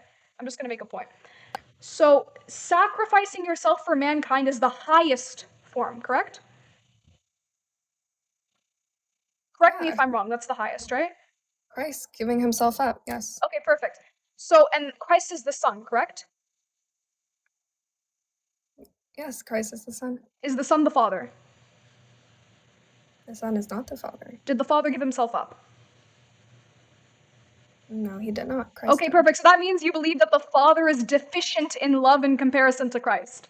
So you believe the Most High God is deficient in love in comparison to Jesus. Why would you insult your God like that? That's not Wait, you what I said the highest form of love is sacrificing yourself. You just said that the Father is deficient of the highest form of love. I asked you. You see the way that flipped what on was you. higher than that. No, you flipped. I asked you what was And higher. I asked you I who asked did you- it. You said Jesus. I asked, is that the Son? You said yes. I asked, is the Son the Father? You said no. I asked, did the Father give himself up? You said no. Therefore, the Father, according to you, is deficient of the highest form of love, according to you. I don't even know why you would bring that up. Jesus is part of Jesus is God. Is Jesus the Father? Jesus giving himself Is up Jesus was the the Father? highest act. Is the highest Jesus act the of Father? love. Did the Father highest perform that act act? of love. Okay. Did the Father perform that act? The Father did not perform that act. Ah, No. so the Father does not have the highest form of love then. He does have it. Okay, did he sacrifice himself? Love, Did he sacrifice himself? He is not. How does he the have one the who highest form of performed love? the act. How does he have the highest form of love if he didn't perform the act? Because the act, according to you, the highest form of You're love is the lagging act of a little bit. sacrificing yourself. Do you agree or do you disagree? Oh my gosh. The highest act of love was Is him sacrificing doing yourself. that. Yes, The Father did highest not act do of that. love. Beautiful. The highest you- act do of you know what love. the Father- Wait, the hold Father on. I'm created speaking. us. The highest act of love is to sacrifice yourself. The Father did not sacrifice himself. Therefore, the Father is deficient of the highest act of love according to your own Sacrificed his reason. son. Okay, but is he the one? Did he sacrifice himself? participated in that. Did he sacrifice himself? But he Because participated you in that. you said sacrificing yourself is the Sacrificing highest. Christ. Sacrificing No. Christ. You said sacrificing yourself is the highest form of love. I muted you because I was in the middle of speaking. You said sacrificing yourself is the highest form of love. Did the Father sacrifice himself? Okay, then, if I need to backtrack, I need to backtrack because sacrificing backtrack. yourself. If I were to sacrifice myself, that would not be anything equal to Christ sacrificing himself. Christ sacrificing himself is the highest form. Okay, perfect. When So- God sacrificed Christ, that is Wait, the so highest did form. did the Father sacrifice himself? No, he did not. Did the Holy Spirit sacrifice himself? He sacrificed Christ. I'm That asking is the about highest form of love. themselves. I'm asking about themselves. No, they did not. Okay, beautiful. So you believe that the Father was not sacrificed, the Son was sacrificed, and the Holy Spirit was not sacrificed. So the highest form of love, according to you, is sacrificing an innocent man and allowing an innocent man to be beaten bloody and crucified for the sins of mankind, even though God could have chosen to forgive the sins of mankind without that sacrifice. That's the highest form of love, torturing an innocent man. Jesus chose to do that for us. Is the highest form of love? I think The Father. you're Wait, pivoting. answer the question. I think you're pivoting. Answer the question. I think you might be pivoting. We were speaking about women, and Oh you my pivoted to the sacrifice of Jesus Christ. You're the one that pivoted. I was talking No, about I women. didn't. No, I. Okay, chat. All 400 people in here. I was in the middle of talking about You women, brought up and the verse. she pivoted to Jesus being sacrificed. I did not jump to this. No, You you chose brought up the this. verse. You brought up the highest form of love, and then you brought up like And I you said brought up submission to God. the Yeah, whole I verse. said I got this submission from to the God. verse that you brought up. Yeah. No, No, it was not you're the me. one that brought up Ephesians. I said the highest form of submission. Because you told me to look for a verse. I said the You highest told me to form look for of a verse, submission and then you is told me submission to God. And then you said, you want to know what's higher than that? The sacrifice of Jesus Christ for our sins. You're the one that brought that up. and that's what was it says in talking the about verse that women. you looked at. And no, actually, You told me to looked look up at the rest of the verse. You looked up the verse. Yes, and you told me I you told me to brought look up at the rest of the verse. You yeah, told me and to the look up rest. the Wait, verse. hold on. No. The rest of the verse mentioned what is it called? Submit to your husband the same exact way that you submit to the Lord. Correct? And do you know what I it said brought for your that up. husbands? As Christ loved the I church and brought gave that himself up for her. Okay, perfect. And I brought up that specific aspect, and you pivoted to the sacrifice of Jesus Christ. All I You did brought was up address that it. aspect about the wives All submit I to your did was address husbands, it. So and now, I brought up. we need to do this. Now we need to do this because I want to go back to women. Because if you have a problem with pivoting, I'm going to bring you right back to the point. Let's continue to talk about oppression for women. I have a question. Do you think it's oppressive? Like, let's say if a woman is being beaten bloody in a relationship that she's not allowed to get a divorce. Do you think that's oppressive? Yes. Okay, but Jesus says that you're not allowed to divorce unless there is adultery involved. So if a woman is being beaten by her husband, according to the Bible, she's not allowed to get a divorce. What do you think about that? Where does it say that? I got you.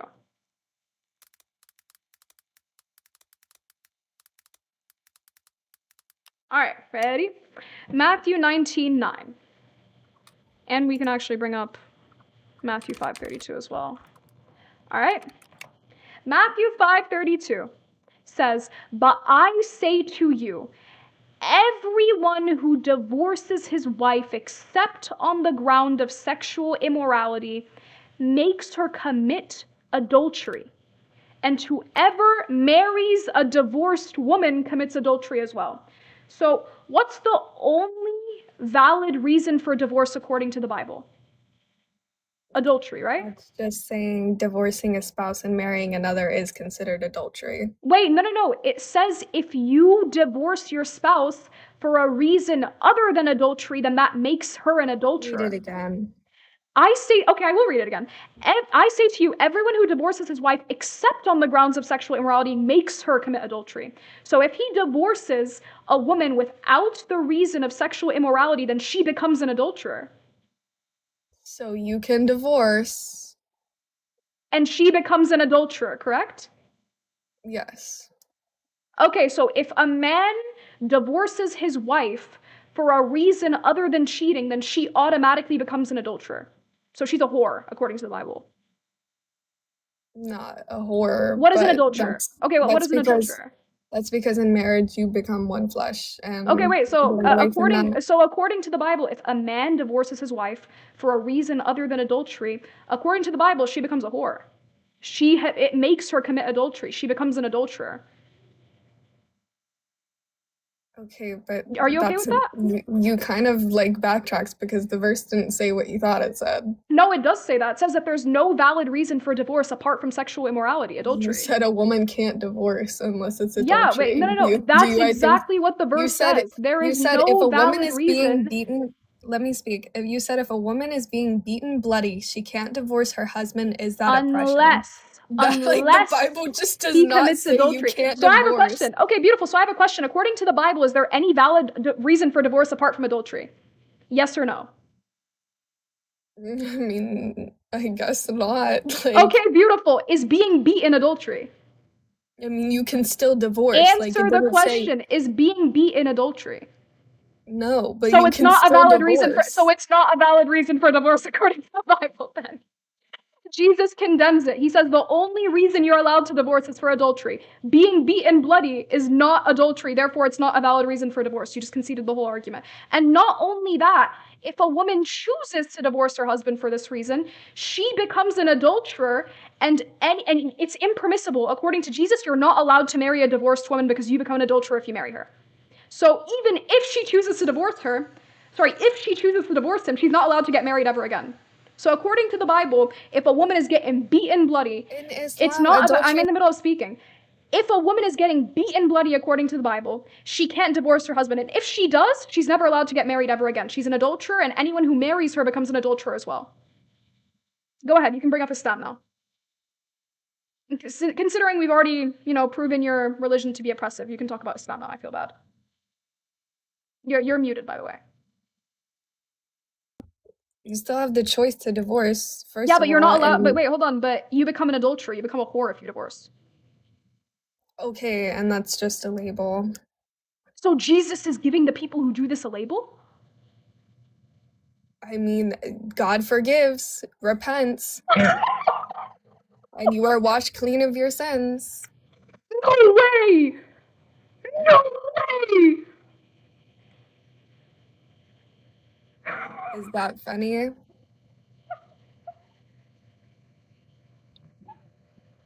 Your husband can have multiple wives. That's adultery. Polygamy is adultery. There's Your husband polygamy in beat Islam. you bloody and you can't leave him. Yes, you can. Where in the Bible does it? I can't breathe. Okay, now You let me ask can you a leave your question. husband. Yeah, You wait, can no. leave your But husband. wait, but if you leave him, you become a whore and you're not allowed to marry anyone ever again. It's a sin for him to beat you. And it's also He a can't sin do for you, that. and it's also He a sin can't for even. you to He leave can't him. touch you. And He wait, can't hold on. strike you like And he it's can. wait, hold on. And it's also a sin for you to leave him if he does it. My husband. No, it's. I can leave him But Jesus says it's a sin if you do. because divorce isn't permitted. Oh, Like okay, divorce. so it's a sin for him to hit you, but it's also a sin for you to leave him if he hits you. It's both. Okay, so it's a sin for beautiful guys. 450 people in the live. It's a sin for you to leave your husband who's abusing you according to Christianity. You become a whore if you leave your husband who's beating you. Do you see how crazy that You is? don't become a whore. No, Jesus nowhere in the Bible says does that. it say you become a whore. Okay, beautiful. Jesus says it makes her an adulterer. What is an adulterer? A cheater. And what? Wait, no. That's not. What is somebody who goes out and sleeps with multiple individuals who are not her A spouse? whore. So Jesus is saying if you leave your husband who beats you, you become a whore. It says adultery. It doesn't say And that. what's an adulterer? And what's an adulterer? Someone who cheats. And what do you call it when somebody goes and sleeps around with people who they're not in a relationship with? It's different from It's being a a whore. whore. A It's whore is someone who let me like ask sleeps somebody. around, sells their body. No, wait. Okay, that's a very strict usage. An individual who goes and sleeps around with individuals who are not their spouse. That is what that word is. So now now that we've established that Jesus says if you divorce your husband and for a reason other than sexual immorality, you become an adulterer, right? So now that we've established that, how is your religion not oppressive? Because you said that Islam oppresses women. But at least in Islam, a woman can leave her husband and she's not looked down upon for leaving her husband if she's abused. According to Christianity, she's an adulterer if she does it. At least Jesus didn't say we're deficient in intelligence. And Wait, most of us are going hold to on. hell. Wait, but Jesus did actually call a Canaanite woman a dog, though. Because it was a Canaanite woman. Do you know who the Canaanites were? Wait, so Jesus was racist? No, the Canaanites. Yeah, Do and you not what know is the history who of are the Canaanites? are the Canaanites They were all an sexually ethnic immoral. group? Wait, but Jesus, this was a faithful woman according to the verse. He called a faithful woman a dog, a faithful Canaanite woman. Did he? So let me ask you this: did he call the faithful Canaanite woman? Yeah, according to the verse, it says she was faithful. Like where? What verse is this? Ready? So Jesus calls a faithful Canaanite woman a dog. You ready? Perfect. This is so bad. I feel so bad. Leaving that place, Jesus withdrew to the region. It's Matthew 15:20 run through 28. Leaving that place, Jesus withdrew to the region of Tyre and Sidon. a Canaanite woman from that vicinity came out to him crying out, "Lord, Son of David, have mercy on me." So she calls him Lord and she calls him the Son of David. So she believes that he's the Lord and the Messiah. Is that faith to you?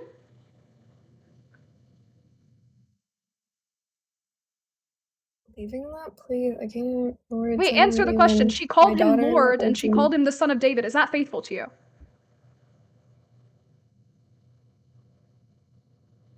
And then Answer the Jesus question. said to her, And "Woman, you have answer the great faith. question. Your Is she request is faithful? granted." He never called her a Oh! dog. He Wait, never called wait, her he a never dog. called her a You're dog? Tell me he didn't call her a dog after Let that. me. Okay. Let's read the whole thing.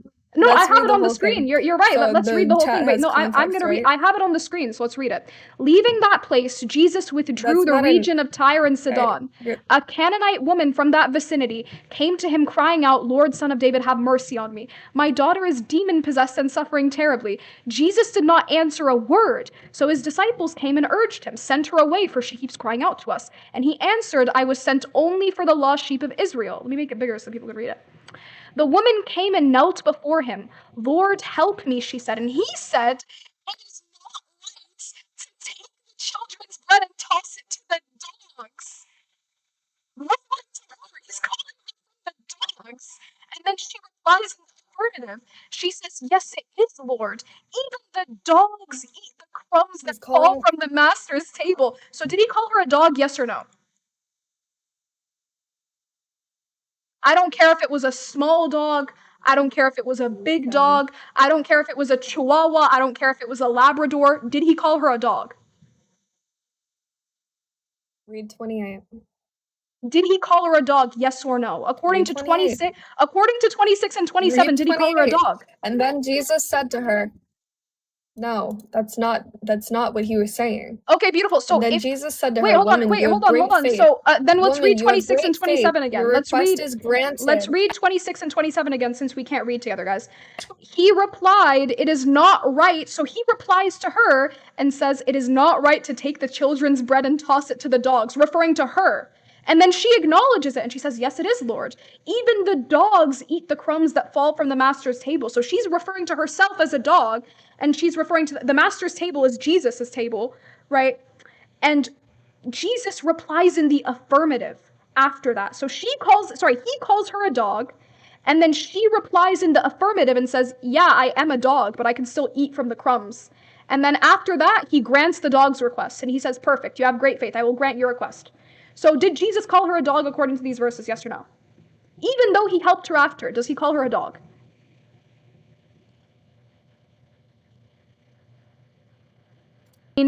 I want to know if he called her a dog. He clearly wasn't insulting her because Did he call said her a right dog, directly yes or after that, no? "Woman, he clearly, it wasn't an insult though. So You're he not called her reading a it in dog, though. He context. called her a dog, though, right? No, not as an insult. It So doesn't he called matter her what a dog. So called he her, called. as long So he it called was her a not an dog. insult. So he called her a dog, right? "Woman, you have great faith.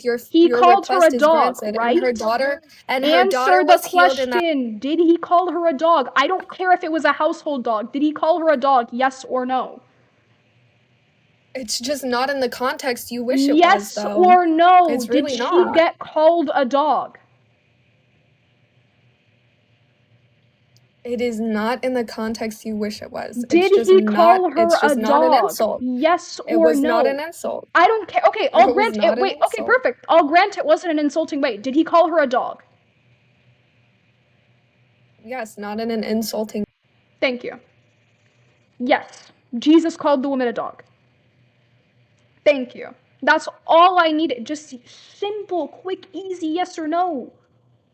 If he called her a dog, that's all I need to hear. Why are you screaming at me saying he didn't call her a street dog, he called her a household dog? It doesn't matter what type of dog it was. She got called a dog. Cora, we need those clips. I got you guys. Don't worry. I got you guys.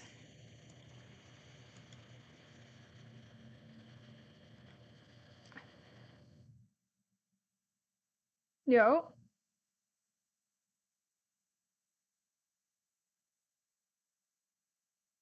Hello. Yo, can you hear me? Indeed I can. Hi, how are you? Good. Yourself? I'm doing well, thank you for asking. You're Christian, correct? Yeah, I'm a Christian. Alright, the prompt is Christianity is false, and why aren't you a Muslim? So obviously you believe Christianity is true. Can you prove that it's not false? Yeah, I can, but there's a specific line of. It's not an argument. There's a reason why I'm not Muslim. If that makes sense. Yeah, we can get to that. Try and tie it into your argument for Christianity not being false. Yeah. Okay. So I'll establish a few things first, if that's okay. Yeah, If go there's ahead. if there's a Christian who refuses to convert to Islam or pay the zakat, do you agree with the Islamic principle that he should be put to death? What? Like if I walk up to into a Christian home right now and I say, you either become a Muslim right now or you pay zakat? Is this Yeah. under So Sharia or not under Sharia? granted Sharia. It's under Sharia? Yeah. Granted Sharia. Granted. No, they can be Islamic expelled majority. from the land. No, they can be expelled from the land. And it's Okay. jizya, not Say zakat. right. Yeah. So say it's the person's homeland. Okay. Obviously, you believe that there are two valid options, right? Sheikh, the It's YouTube either Sheikh. you can become a Muslim, or you can pay the jizya for protection in the land and so on and so forth, or you can leave the land. You can be expelled from the land. Okay. Say in this situation. And by the way, does the this prove person's- Islam false? Yeah, no. I'm trying to establish. I'm getting there. Okay, so what's wrong Say with that? the- If there is a land that the Muslims have conquered, and they say you can become a Muslim, or you can have our protection, you can live in this land, you can have the rights to your house, and you can have the rights to staying in your religion and so on and so forth, and the rights to practicing your religion, and you can pay jizya, and in exchange for this protection in our land and so on and so forth, you pay jizya, we'll give you protection, we'll give you the right to worship and so on and so forth, or you can leave. Is there a problem with that? Right. So I mean, I don't want to go too much into the details of a hypothetical. Wait, I said, Right. I'm But asking, is there a saying- problem with that? I'm saying this Christian in question refuses. No, based I'm on his faith. asking, is that a problem? I don't want to. I think that's an ethical question. I'm asking. I'm saying. No, based on no, Islamic the reason principles- why I'm asking that is because I'm asking you to prove Islam false with this. Is there a problem with that? Yeah. So that's not my argument, right? That's why Okay, I so don't wanna then get to your engage in instead of rhetoric. ask okay, so instead of asking me questions, get to your argument. Okay. So basically, the Islamic principle, as has been established, is if a Christian, if you want to go into details of why he's not able to pay the zakat or why he doesn't want to convert, I'm just saying based on his belief as a Christian, the Islamic fiqh or the ruling is if he refuses these two options, the third option is the person is to be put to death, right? So the main argument here is in John 16, verse 2 and 3, there's a prophecy where Jesus says, a time is coming where they will put you to death, and the people that put you to death will think they do God a service. And the reason for them doing that is because they do not know the Father, nor me. Do you want to read those verses? Wait, and that makes Christianity true? If we establish it's a true prophecy, then What yes. does it mean for But something again, to be a it's true gonna be- prophecy? Something that comes to pass. No, that's not what prophecy means. If it's Prophecy by specific, necessity needs to come right? from God. If it's spec- So, wait, hold on. So, the issue is you need to prove that that's from God. So, my question is this now. How does this make Christianity true? Right. Okay. So the claim, if you read the verses, Jesus is saying that some specific actions entail a specific Okay, lack but prove that Jesus said of that the then. knowledge of God. So again, the basis of this is it's a prophecy. Yeah, but you can't prove that this It's is a just a prophecy prophecy. because I can right now write, right? I can write in a book and I can say that there will come a time in which the Muslims will be persecuted by individuals thinking that they are doing God's work and so on and so forth, but it's because they do not know the one true God. And then, somebody could have wrote that a couple thousand years ago, and then the Crusades could have happened, when the Christians were expelling the Muslims and unaliving their children and taking their women and so on and so forth. Would you say that that's now an evidence for Islam? It would be a guesstimate for some instance. I wouldn't necessarily qualify it as a prophecy. It might be an Okay, educated guess. how is that not a prophecy? Because that's However, perfectly analogous to what you said. no, it's not. The difference being in the context of Jesus is speaking, right? The recording. But you can't prove that record of Jesus was speaking, Jesus' though. Okay. That's the I'm problem. saying the specificity of the statement that the justification for them putting the Christian to death is because they do not know the Father nor the Son. Now, Islam specifically denies the paternity of God and the sonship of Jesus. Wait, but when he says I'm Father saying and that Son, okay, perfect. When he says Father and Son, all that's referring to is that they do not know the one true God and they do not know Jesus Christ. But we do know the one true God and we do know Jesus Christ. So, it doesn't apply to us. So, he specifically says the Father. Okay, nothing wrong with that. The And Father was just a me, title the for Son. God. Wait, yeah. The Father, all the Father means, it's just a title for God that was used at that time. And the Son is just a title for Jesus. So we know the one true God who had the title the Father at that time, and we know Jesus, so that doesn't apply to us. Do you deny the sonship of Jesus? Is Jesus the Son of Allah? Define Son. Colloquially, semantically. No, I'm Without asking, what's the any- definition of Son? In any sense. I don't have to use the I'm Christian. asking, what's the Christian framework definition is of like Son? Yeah. So the Christian framework is the begotten Son of God. And what does it mean right? to be the Word who begotten Son became of God? flesh. The one who the only unique. The one who, but he's not the only unique Son of God, because David is called the unique Son of God in Psalm 2:7. Yeah, but there's a distinction. Okay, what's again, the distinction? I'm So careful to what's not the go distinction? into different arguments. No, I'm trying to find out what you're meaning by Son of God. Divinity of Christ, yeah. So that's not. I'm saying I can grant even merely as a title, right? Like I don't want to go too much into the Christian paradigm. I'm saying semantically, just an adopted son. Yeah, of but God. under what right? definition is my question? Under what definition?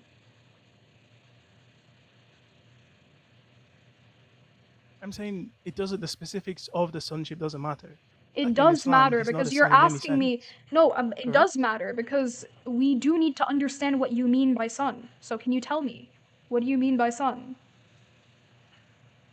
Okay, I'm saying his sonship in the Bible is established. And That's what is not the sonship point in the Bible? question.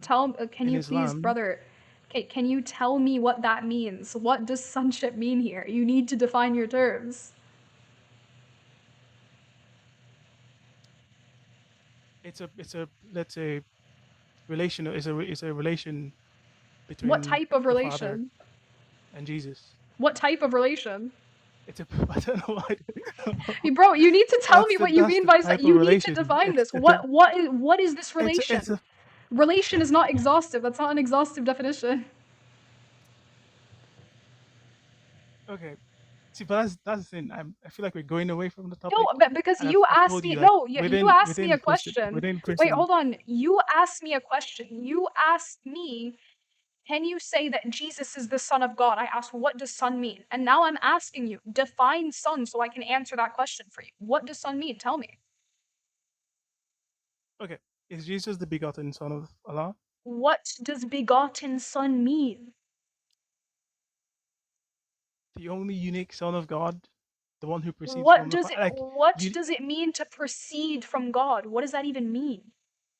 So it does.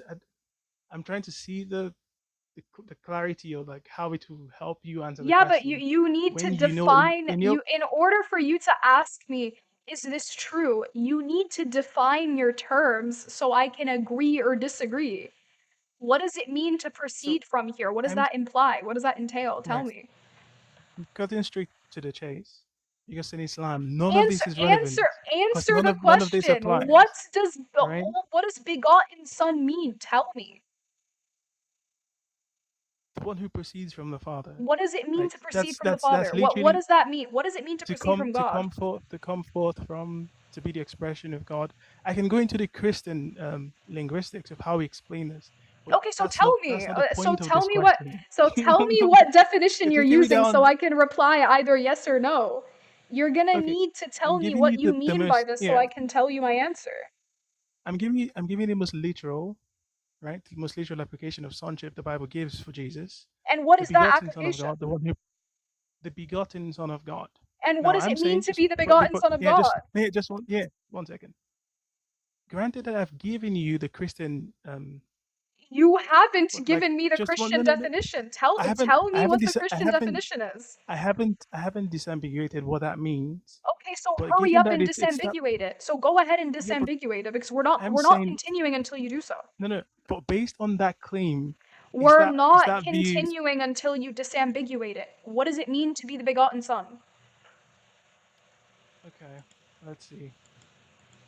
And I don't know how I don't know how much else to simplify it. The one who proceeds from the Father. You could have just said you don't know. Like, bro, if you said you don't know, I could have defined it for you, bro. You just wasted my time for no reason. If you said you don't know, I would have answered. I would have said, okay, like I'll tell you the definition.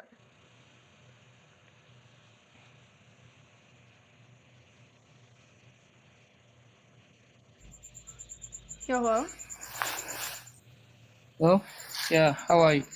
Hi, I'm doing well. How are you? I'm good. That's good to hear, man. I'm a Are you a Christian. Christian? Yeah, I do. Perfect. Why But I is have some Christianity? questions regarding Islam. Oh yeah, sorry. Go ahead. Ask your questions.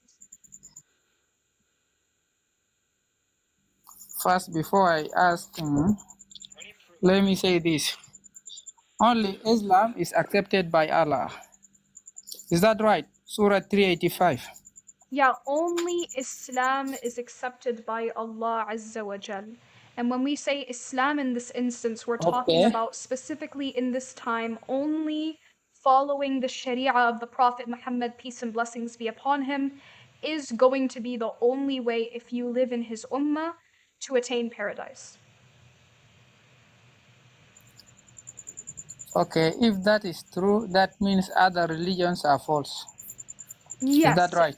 every religion that does not coincide with Islam, meaning believing in Allah, believing in His messengers, believing in believing in the books, believing in the angels, believing in the divine decree, believing in the Day of Judgment, any religion other than that is false. Okay, that means we are now left only with Islam. Is that right? Yes, Because those ones are only Islam. okay. Then my first question is, Quran was first written in 652. Is that right? AD. Written? No, it was not written in 652. Yeah, written. No. 652. When? Yeah, the Quran was When was that? the Quran was orally revealed to the Prophet sallallahu alaihi wasallam. Wait, let me ask you, do you think the Prophet, peace be upon him, was alive in 652? 610. I know it was first revealed at 610. It was first revealed at 610, but Yeah.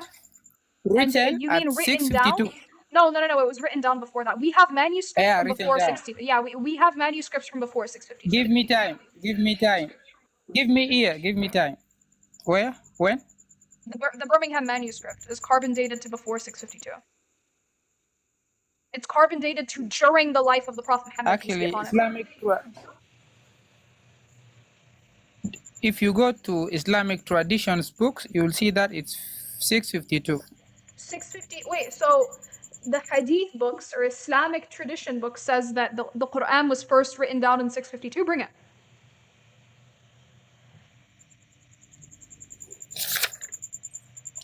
Okay. Then there is this Al-Tabari. He's the first man to write about mankind or history. Tariq is 923 AD. Are you with me? I'm asking you to prove that the Quran was written in 652 for the first time. Why can't you just Google it from there? Because you're the one making the argument. I'm not Googling anything. No, I'm using one phone right now. I cannot. Well, you should know your sources before you come up and. Okay, then okay, wait. Let's bring them all together. My first question is Quran. Are you with me? Yes, I'm with you. Surah 19, verse 76 says that man was created from nothing. Yeah, well, what is that referring to? Wait, hold on. No, answer the question. When it says man Then was created from nothing, what is that referring to? You who came from nothing. I'm coming. You wait. Answer the question Then you about go the verse. to No, but Surah before you go 21. to no. Before you go to a different verse, tell me what the verse in Surah 19 means. Tell me what that means. What is that referring to? From nothing. Yeah. From nothing. Just go creating from nothing. Yeah, Like and why nothing. is Allah saying that?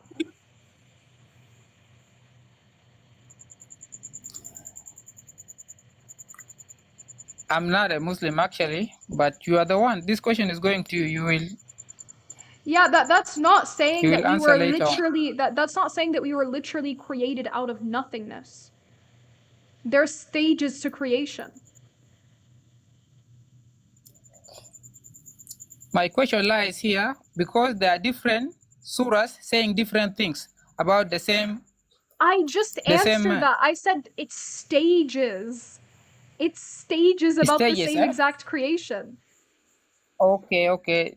So this is stage 1. Let's say this is From that, stage yeah, 1. there was Surah nothing. 19, 56. First, there was nothing, and then after that, what comes after that? And by the way, we're not referring to the creation of Adam. We're referring to the creation of the average human being.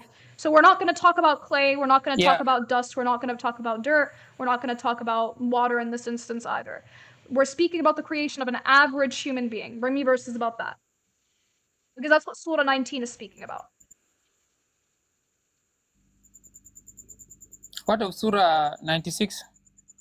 What does Surah 96 say? 96 too. It says Surah Oh, 96 from what? Cloth of blood. Yeah, from the alaq. Yeah. Blood. Perfect. That also refers to stages. And Surah 21, 30 says from water.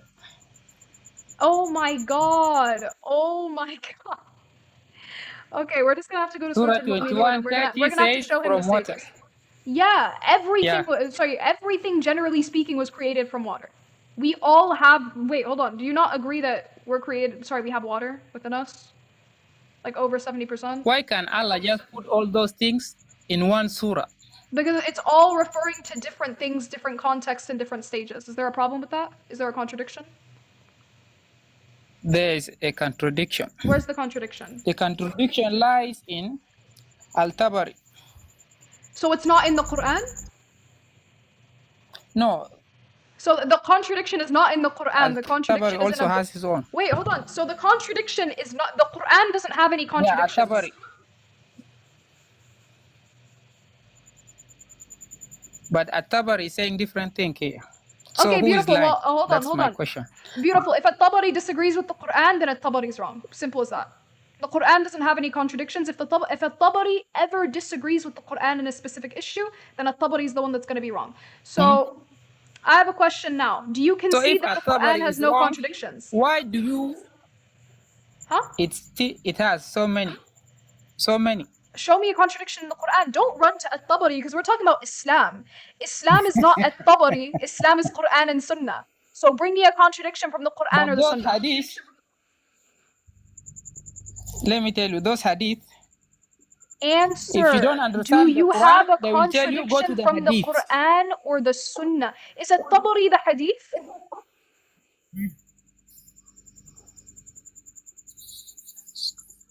My question is, At-Tabari is lying or Answer the not? question. Is At-Tabari the hadith?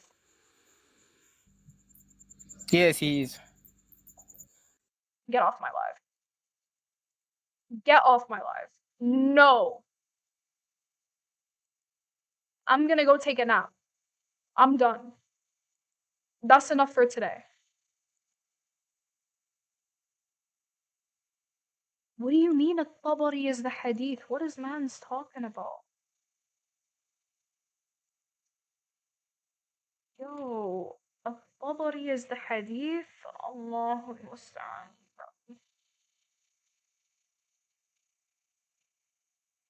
Anyways, I'm gonna go take a nap real quick.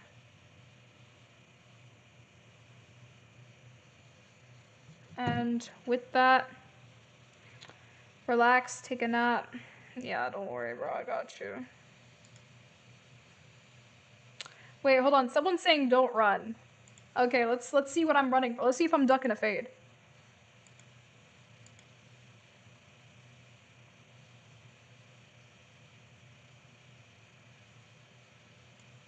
Oh, he's not even requesting. What do you mean don't run? This guy's not even requesting. Okay, whatever. Alright, with that, Assalamu alaikum wa rahmatullahi wa barakatuhu. May Allah bless and preserve you guys. Allahumma ameen. Bro, I'm so excited for whenever this video drops, bro. I hope they drop mine first. I hope they drop mine before they drop the 20 Muslim versus 1 Christian. I hope they drop mine first, inshallah. W30-minute stream. This was almost 2 hours, bro. I hope, inshallah, everybody make dua that they release my video first. Make, like, so much dua that they release mine first. It's not the same video, no, it's 2 different videos. Just make so much dua that they release the 1v20 that I did against, like, Lady Logic and all her friends when I bullied all of them. Make so, like, may Allah Azza wa Jal allow for the video of me doing the 1v20 against the 20 Christians to be released first. Allahumma ameen. Like, bro, I cannot wait to react to it with you guys, because it's gonna be so fun. You guys don't even get it. It's gonna be so freaking fun. But with that, I'm gonna peace out, inshallah. When is the watch party? The watch party is whenever it drops. The night it drops, we're doing a watch party. But yallah, with that, assalamu alaikum wa rahmatullahi wa barakatuhu. May Allah bless and preserve you guys. Make sure to follow if you haven't already. Make sure to subscribe to the YouTube if you haven't already. And so on and so forth. And with that, peace out. They said 2 weeks max, inshallah.